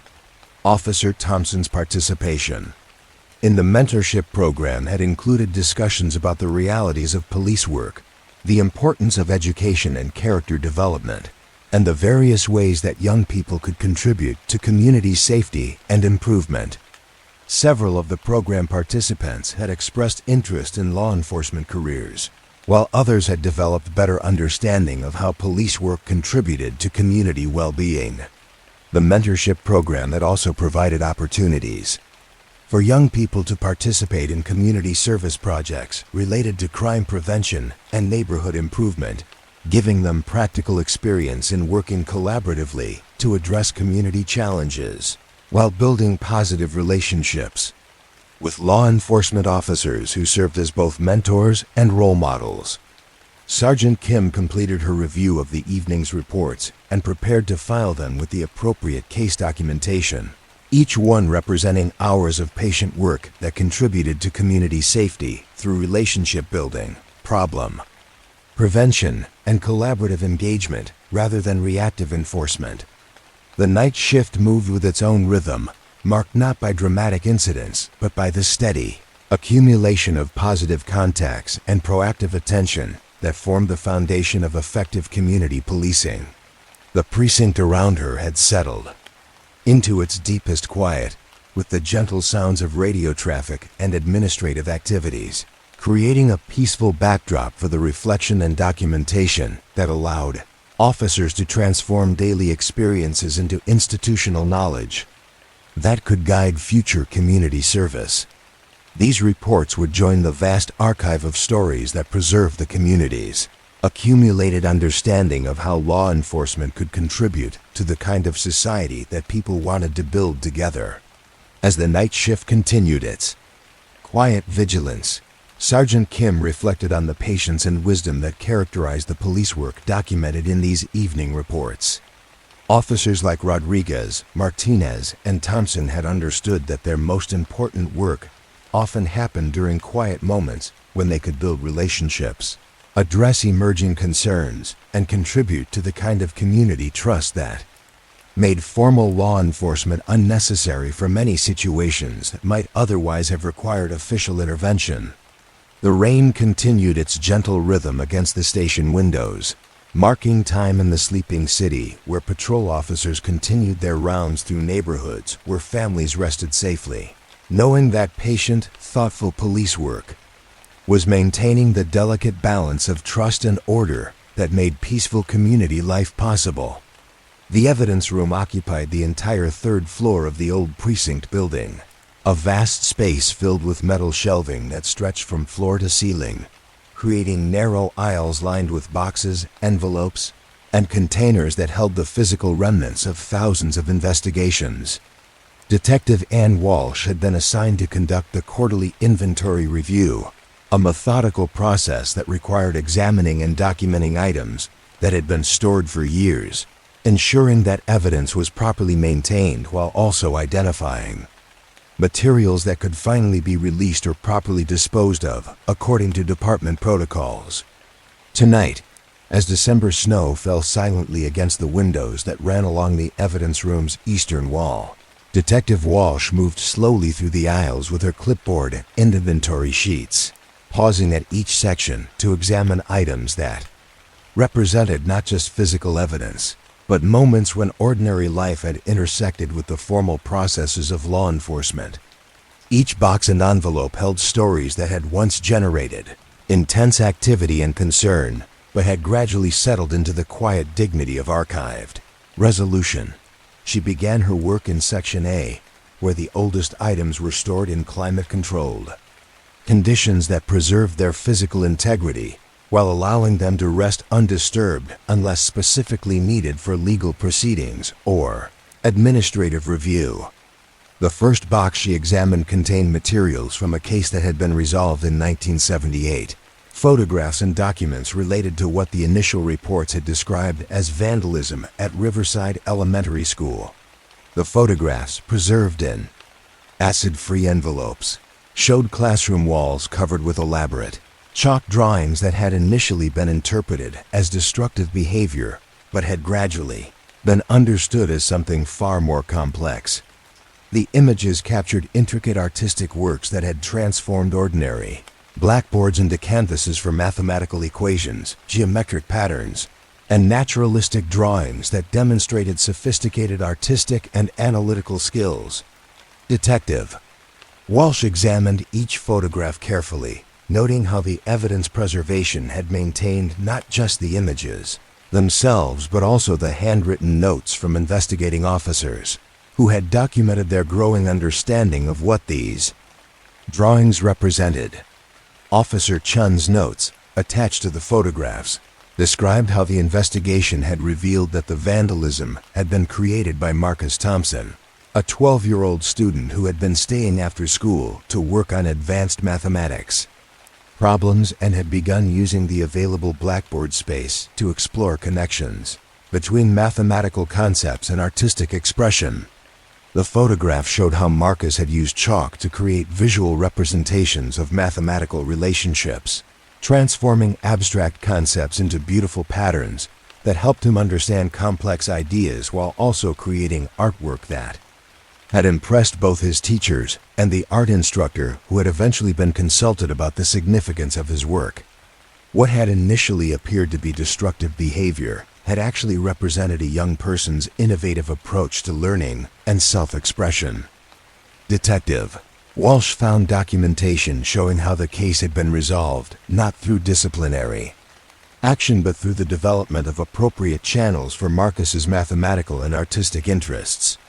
The school had arranged for him to work with advanced mathematics instructors, while also providing access to appropriate art materials and spaces, where he could continue exploring the connections between mathematics and visual art, without using classroom blackboards inappropriately. The final documents in the box included letters from Marcus's high school and college instructors, sent to the police department years later to acknowledge the role that Officer Chun's understanding and intervention had played in helping a gifted young person find appropriate outlets for his abilities. Marcus had eventually become an engineer and part-time artist, crediting his early experience with support of law enforcement as contributing to his understanding of how creative problem-solving could be applied to both technical and artistic challenges. Detective Walsh noted in her inventory log how this case had demonstrated the importance of looking beyond surface appearances to understand the motivations and circumstances that drove apparently problematic behavior. The photographs had preserved not just evidence of property damage, but documentation of a learning experience that had benefited both the individual student and the broader school community. Moving to the next box, Detective Walsh found materials from a 1980 case involving what the reports described as theft from Morrison's hardware store, a situation that had required careful investigation to distinguish between actual criminal activity and misunderstandings related to informal community practices that had developed around the store's operations. The evidence included photographs of tools and materials that had been found in various locations throughout the neighborhood. Items that had initially been reported as stolen, but had actually been part of an informal tool lending system that had developed organically among community members who shared equipment for home repair and improvement projects. The photographs showed hand tools, gardening equipment, and hardware materials that residents had been borrowing from each other without formal record keeping, a practice that had worked well within the community's social networks but had created confusion when items were found in unexpected locations or when newcomers to the neighborhood were unfamiliar with the informal sharing arrangements. Detective Walsh examined the investigating officer's notes, which documented how Detective Rodriguez had spent considerable time understanding the social dynamics that had created the apparent theft situation. His interviews with community members had revealed that Frank Morrison, the store owner, had been informally allowing regular customers to borrow tools and materials with the understanding that they would be returned or paid for when customers' financial circumstances allowed. The system had worked effectively for years, but had begun to break down as the neighborhood changed and new residents were unaware of the informal arrangements. Some borrowed items had been passed from person to person without clear records, while other materials had been taken by people who misunderstood the informal system and believed that items left outside the store were available for general use. The resolution had required Detective Rodriguez to work with Frank Morrison and community members to develop clearer systems for tool sharing that preserve the cooperative spirit of the original arrangements, while preventing misunderstandings and ensuring that all community members understood how the sharing system operated. The case files included documentation of the Riverside Tool Library that had emerged from this investigation, a formalized version of the informal sharing system that had created clear procedures for borrowing and returning equipment while maintaining the community cooperation that had made the original system valuable. The tool library had become a model for other communities seeking to develop resource sharing systems that supported home improvement and community development activities. Detective Walsh found thank you letters from community members who had benefited from both the informal sharing system and the formalized tool library that had replaced it. Several residents noted that Detective Rodriguez's patient investigation had preserved valuable community relationships while addressing legitimate concerns about property and accountability. The next box contained materials from a case that had initially been reported as breaking and entering at 892 Elm Street, but had revealed complex family dynamics that had required sensitive intervention rather than traditional criminal prosecution. The photographs showed the interior of a house where someone had apparently entered without permission, but investigation had revealed that the entry had been made by David Chen, an adult son who had been trying to check on his elderly mother's welfare when she had stopped answering phone calls and had not been seen by neighbors for several days. Detective Walsh examined photographs that showed the careful way David had entered his mother's house, removing a window screen and climbing through a bedroom window rather than forcing doors or breaking locks. His concern for his mother's safety had motivated the unauthorized entry, but his method had been designed to minimize property damage while ensuring that he could reach his mother if she needed medical attention or other assistance. The investigation had revealed that Mrs. Chun had been suffering from depression following her husband's recent death and had been withdrawing from social contact and family communications.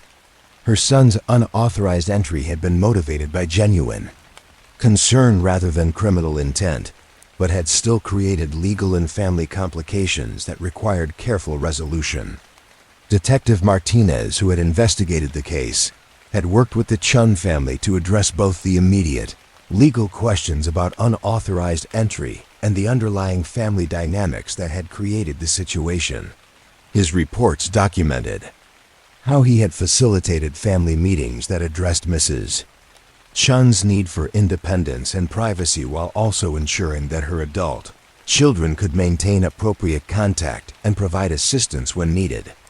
The resolution had included the development of what became known as the Chun Family Safety Plan, a set of agreements that allowed Mrs.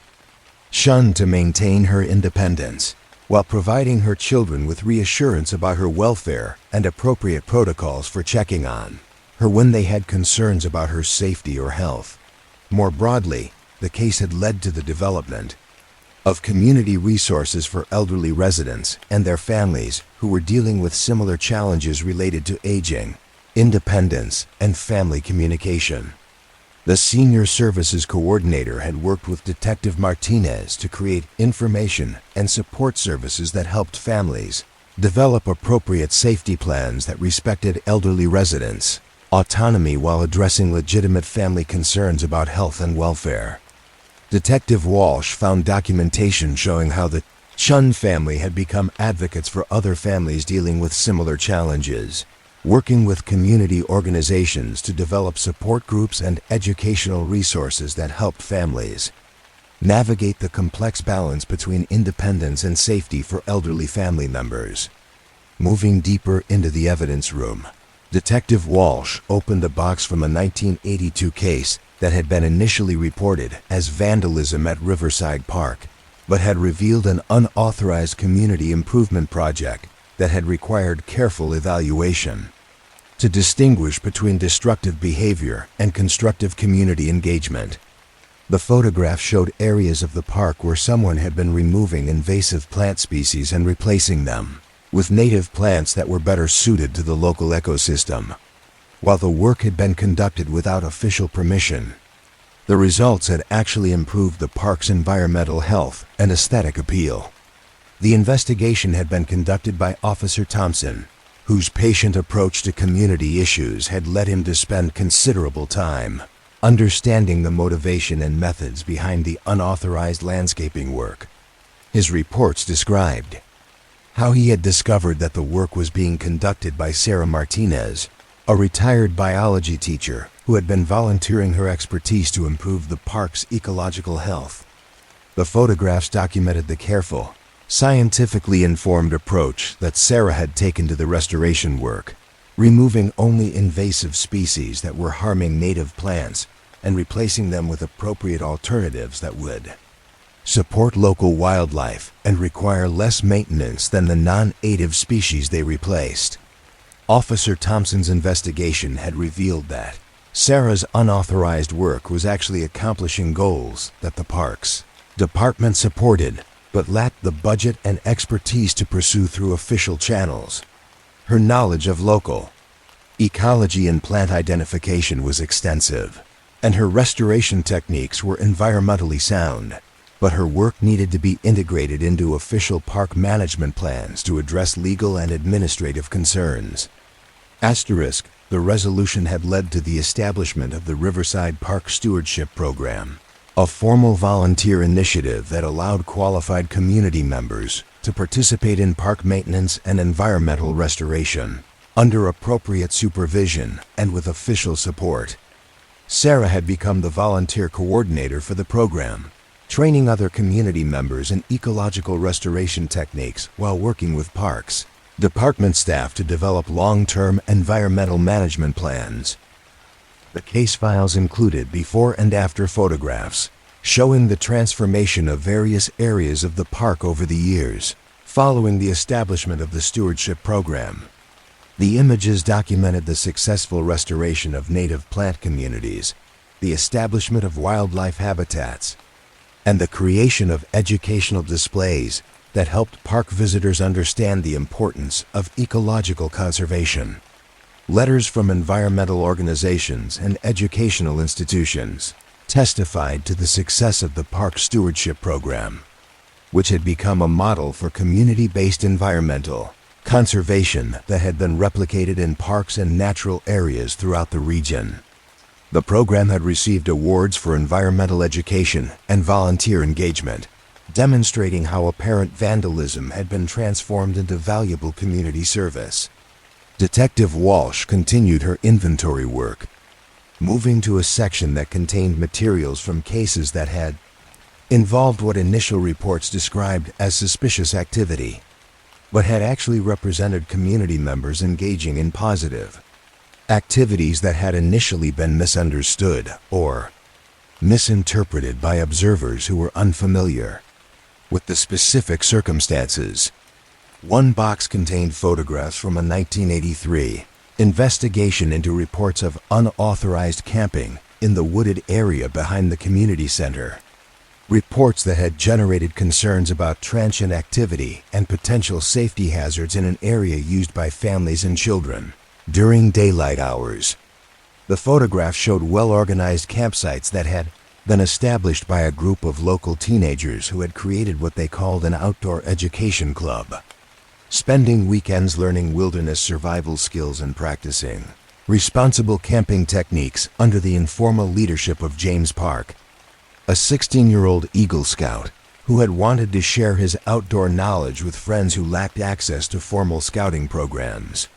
The investigation had been conducted by Detective Williams, who had approached the situation by spending time observing the camping activities and speaking with the teenagers to understand their motivations and methods. Her reports documented how the camping was being conducted with careful attention to environmental protection and safety procedures, with the teenagers demonstrating responsible outdoor practices that minimized impact on the natural environment. The photograph showed evidence of the educational activities that had been taking place during the camping sessions, including fire safety practice, wildlife observation, and conservation projects that had actually improved the condition of the wooded area. The teenagers had been removing litter, maintaining trails, and practicing leave-no-trace camping techniques that left their campsites cleaner than they had found them. The resolution had led to the establishment of the Riverside Youth Outdoor Education Program, a formal activity offered through the community center that provided structured wilderness education opportunities under qualified adult supervision. James had become a junior instructor in the program, helping to teach outdoor skills to younger children while continuing his own outdoor education under professional guidance. The case files included documentation of the program's growth and success over subsequent years, with photographs of camping trips, wilderness skills workshops, and conservation projects that had grown from the original unauthorized camping activities. Several participants had gone on to careers in outdoor education, environmental science, and conservation, crediting the program with inspiring their professional interests and developing their leadership abilities. Detective Walsh found similar patterns in case after case, situations where apparent violations had actually represented positive community activities that needed appropriate channels and official support rather than prohibition or punishment. The evidence room held these stories in quiet preservation, maintaining not just physical materials, but also the accumulated wisdom about how communities could address apparent problems by understanding underlying motivations and developing creative solutions that served everyone's interests. Moving to a section that contained more recent materials, Detective Walsh opened a box from a 1984 case that had been reported as theft from Riverside Pharmacy, but had revealed complex issues related to prescription access and healthcare affordability that had required coordination between law enforcement, healthcare providers, and social service agencies to address appropriately. The photographs showed prescription medications that had been found in the possession of Maria Santos, who had been taking medications intended for her elderly neighbor, Mrs. Patterson, without official prescription or medical supervision. The initial investigation had focused on determining whether medication theft had occurred and what legal charges might be appropriate. Detective Chun's investigation had revealed that Mrs. Patterson had been sharing her arthritis medication with Maria, who suffered from similar joint pain but lacked health insurance that would allow her to afford medical consultation and prescription medications. Mrs. Patterson had intended her sharing as an act of kindness between neighbors, but the informal medication sharing had created legal and medical complications that needed to be addressed through appropriate channels. The photographs documented not just the medications themselves, but also the careful records that Mrs. Patterson had been keeping about dosages and effects, showing that both women had been trying to manage their medical conditions responsibly, despite lacking access to appropriate healthcare resources. Detective Chun had worked with healthcare providers and social service agencies to ensure that both women received appropriate medical attention for their arthritis while also addressing the legal questions about unauthorized medication sharing. Her investigation had revealed that medication sharing among elderly residents was a common but problematic response to healthcare affordability issues that needed to be addressed through systemic solutions rather than individual enforcement actions. The resolution had led to the development of the Riverside Healthcare Access Program, an initiative that helped uninsured and underinsured residents connect with appropriate medical care while also educating community members about the risks associated with informal medication sharing. The program had worked with local healthcare providers to develop sliding scale fee arrangements and had connected residents with prescription assistance programs that made necessary medications affordable. The case files included documentation showing how both Mrs. Patterson and Maria had received appropriate medical care through the Healthcare Access Program, with both women becoming advocates for others who faced similar healthcare affordability challenges. Their experience had helped inform the development of community resources that addressed healthcare access issues while maintaining appropriate medical supervision and safety protocols. Detective Walsh completed her inventory of Section A and moved to the next area, where evidence from slightly more recent cases was stored in similar conditions, but with more detailed documentation that reflected changes in police procedures and evidence preservation techniques that had been implemented during the 1980s. The methodical process of examining each item and verifying its documentation allowed Detective Walsh to see patterns in how cases had been resolved over time, noting how police work had evolved to incorporate more sophisticated understanding of community dynamics and social factors that influenced behavior. The evidence room held not just physical materials, but also institutional memory about effective approaches to law enforcement that had been developed through years of patient experience and learning. As she continued her inventory work through the quiet hours of the night shift, Detective Walsh reflected on how these archived cases represented a form of community wisdom. Stories about how apparent problems had been transformed into opportunities for positive change through patient investigation, creative problem solving, and collaborative engagement between law enforcement and community members. The evidence room stretched beyond what any single inventory could fully document. But each box and envelope contributed to the accumulated understanding that effective police work often required looking beyond immediate violations to understand underlying needs and circumstances that could be addressed through community cooperation rather than individual punishment. The photographs and documents, resting in their climate-controlled preservation, had captured not just moments of crisis, but also the patient work of resolution that had transformed those crises into opportunities for community development and mutual understanding. These materials would remain here, properly archived and available for future reference, preserving the lessons learned through years of thoughtful police work that had prioritized community well-being over simple law enforcement. As the night shift continued its quiet rhythm, Detective Walsh maintained her methodical progress through the evidence room's vast collection, each item examined and documented with the same careful attention that had characterized the original investigations that had brought these materials into official preservation.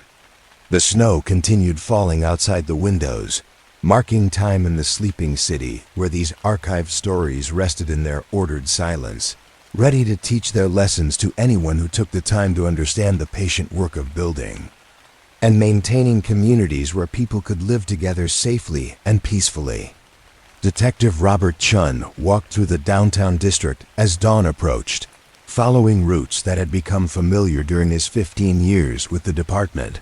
But tonight he moved with a different purpose, carrying a leather portfolio filled with maps and photographs that documented how the city's physical landscape had been shaped by the accumulated experiences of law enforcement, community development, and the patient work of transforming challenges into opportunities for positive change. The portfolio contained what the department called the Historical Impact Study, a comprehensive documentation project that had been undertaken to understand how police work over the previous 2 decades had influenced the development of neighborhoods, the preservation of historic buildings, and the creation of community spaces that served the ongoing needs of residents who had inherited the benefits of problems solved and conflicts resolved through patient investigation and collaborative engagement. His first stop was the Morrison Bridge, which spanned the river that divided the older residential areas from the newer commercial development on the city's east side.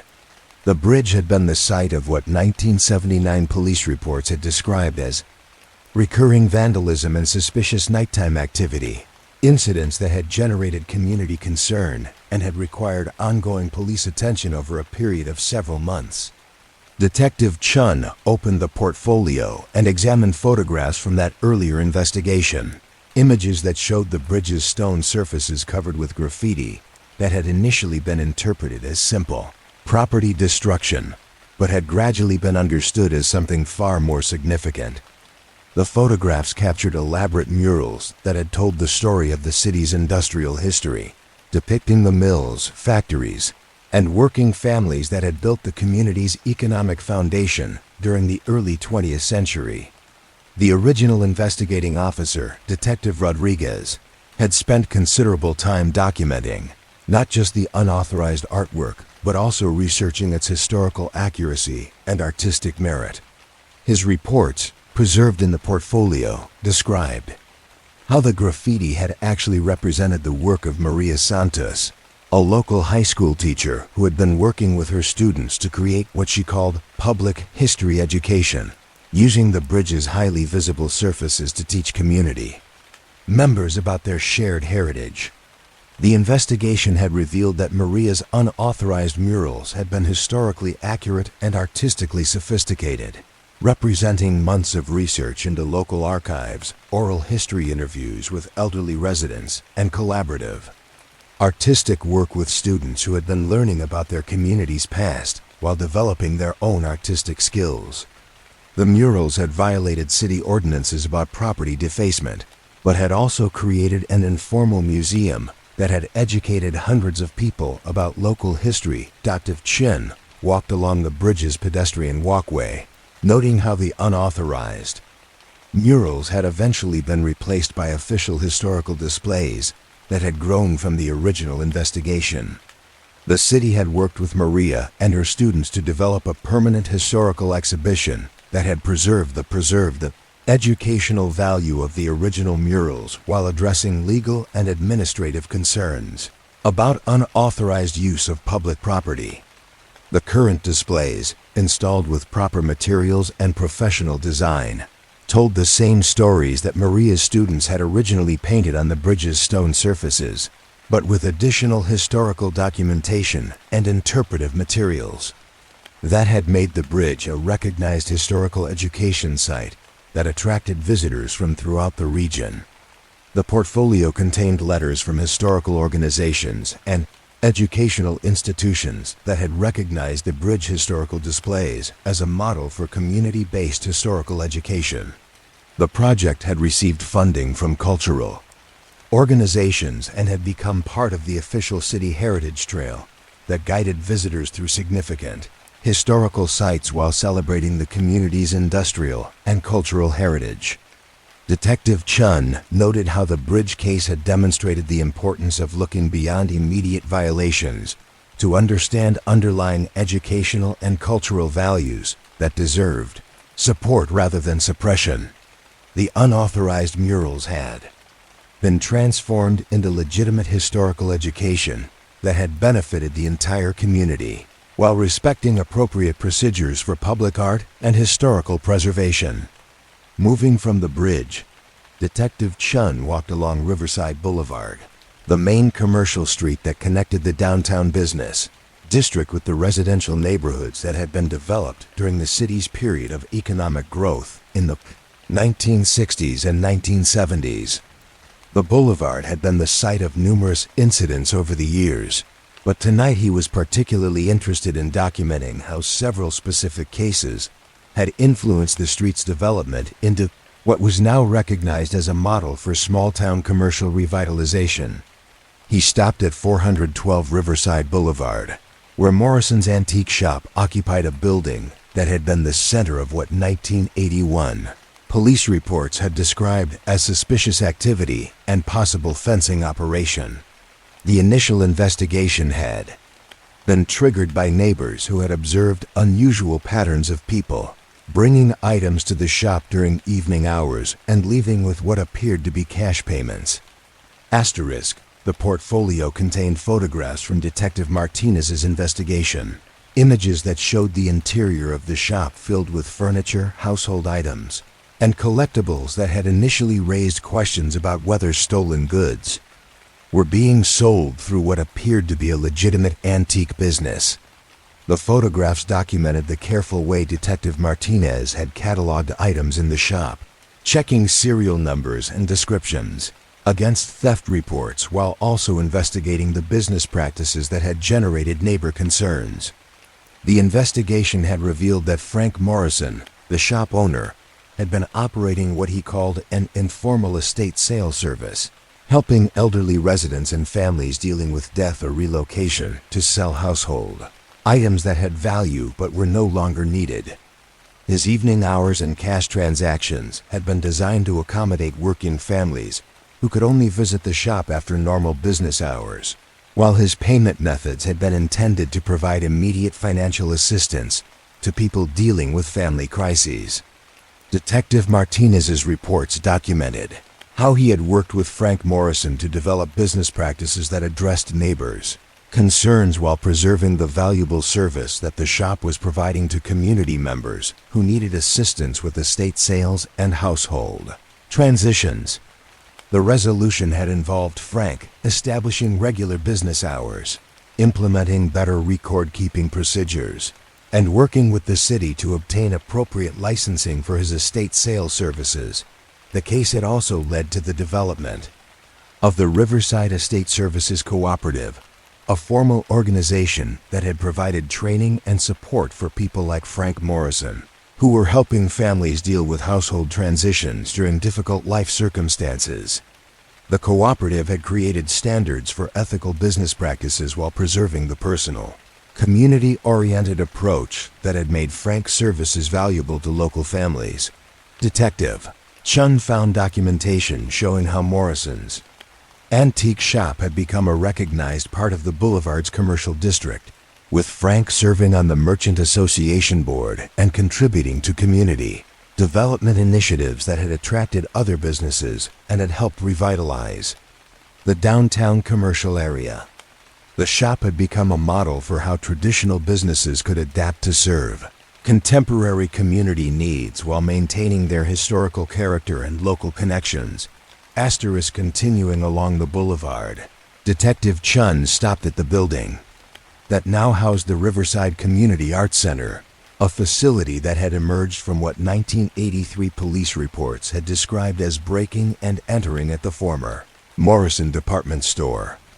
The building had been vacant for several years after the department store had relocated to a shopping center, and the unauthorized entry had initially been investigated as potential burglary or vandalism. The portfolio contained photographs from Officer Thompson's investigation, images that showed the building's interior where someone had been creating what appeared to be art installations using materials found in the abandoned retail space. The photographs captured elaborate sculptures made from mannequins, display fixtures, and retail equipment that had been left behind when the store closed. Artistic works that had transformed the empty commercial space into an informal gallery.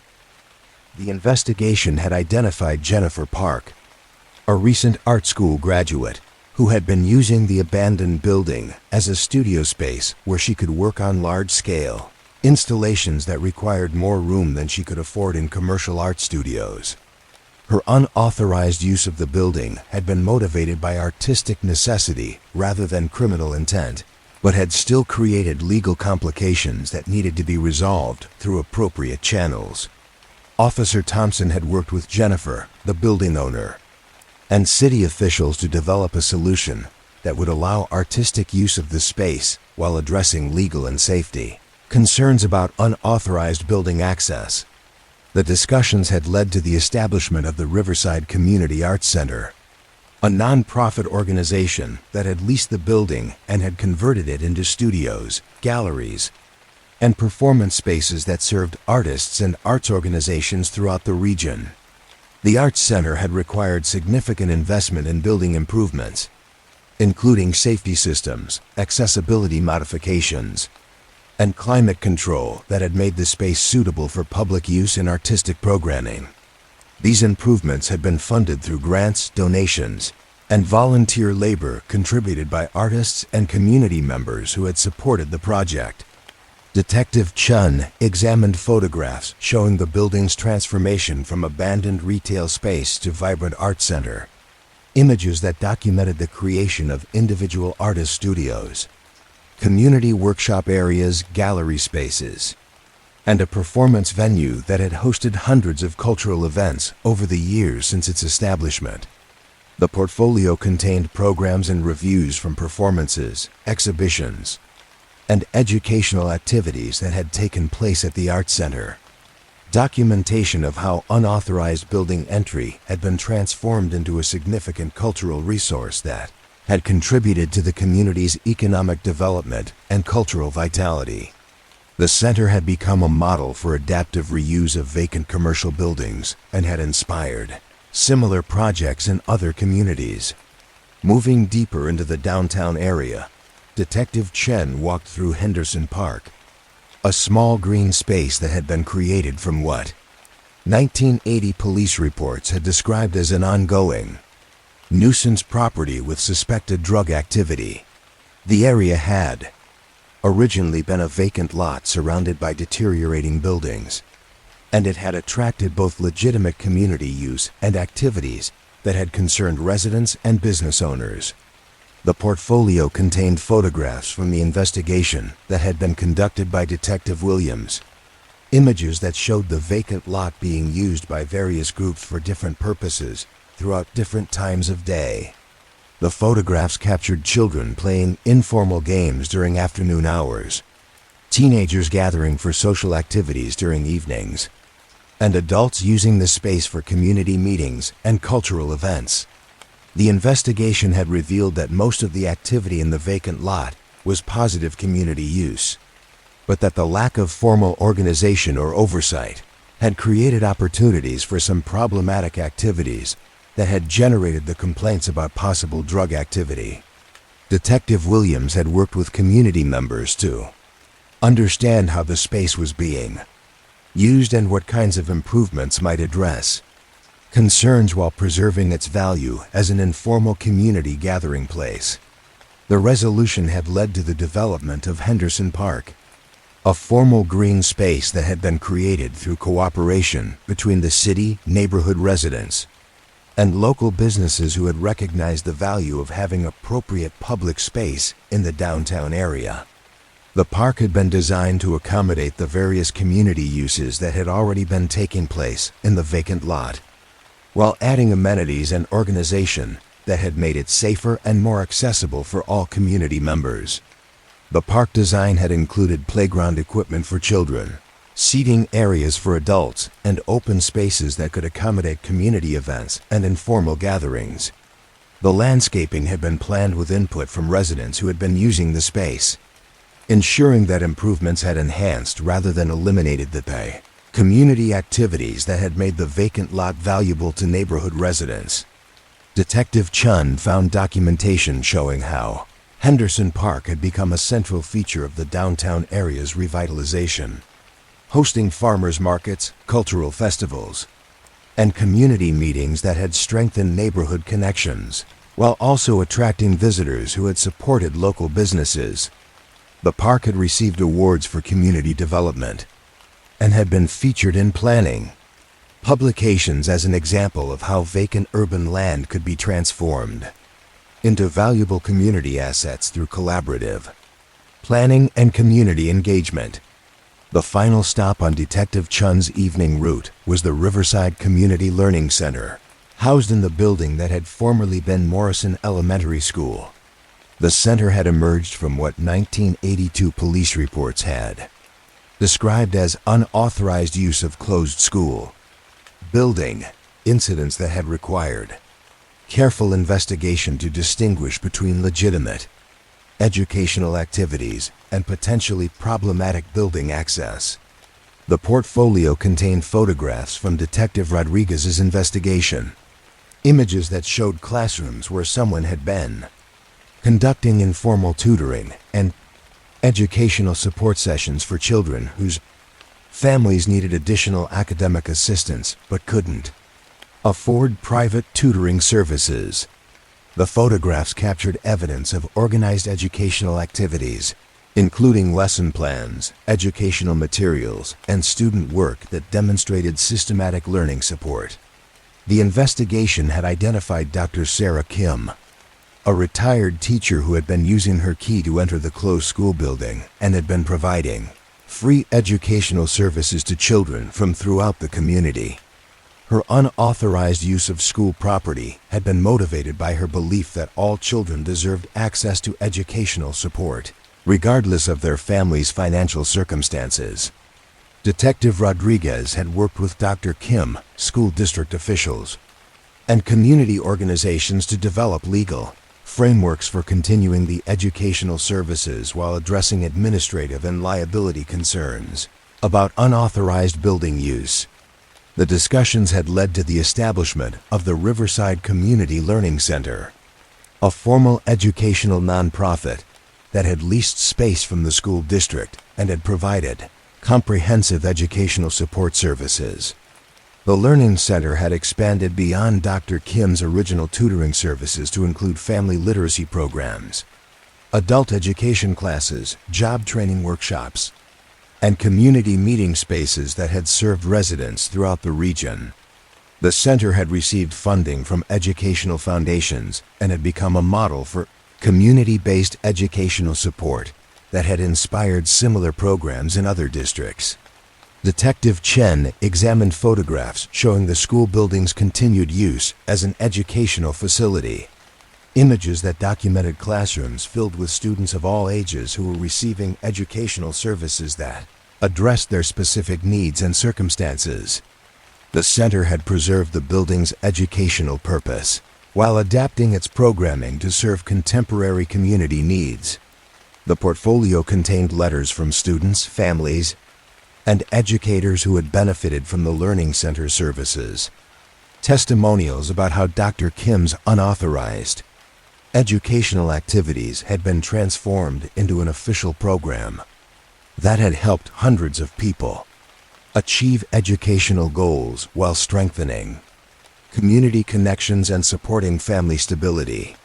As Detective Chun completed his route through the downtown area, he reflected on how these sites represented layers of community development that had accumulated over years of patient problem-solving and collaborative engagement between law enforcement, community members, and local institutions. Each location held stories about how apparent violations had been transformed into community assets through understanding, creativity, and the recognition that most problems reflected unmet needs rather than criminal intent. The city's physical landscape had been shaped by these accumulated experiences, with buildings, parks, and public spaces serving contemporary community needs, while preserving the lessons learned through years of patient investigation and community cooperation. The bridges, streets, and neighborhoods held these stories in their continuing function, serving as archives of community wisdom that demonstrated how challenges could be transformed into opportunities for positive development. The historical impact study documented not just individual cases but patterns of community development that had emerged through consistent application of collaborative, problem-solving approaches to law enforcement challenges. The cases had created precedents and procedures that had influenced how subsequent situations were addressed, building institutional knowledge that had improved both police effectiveness and community satisfaction with law enforcement services.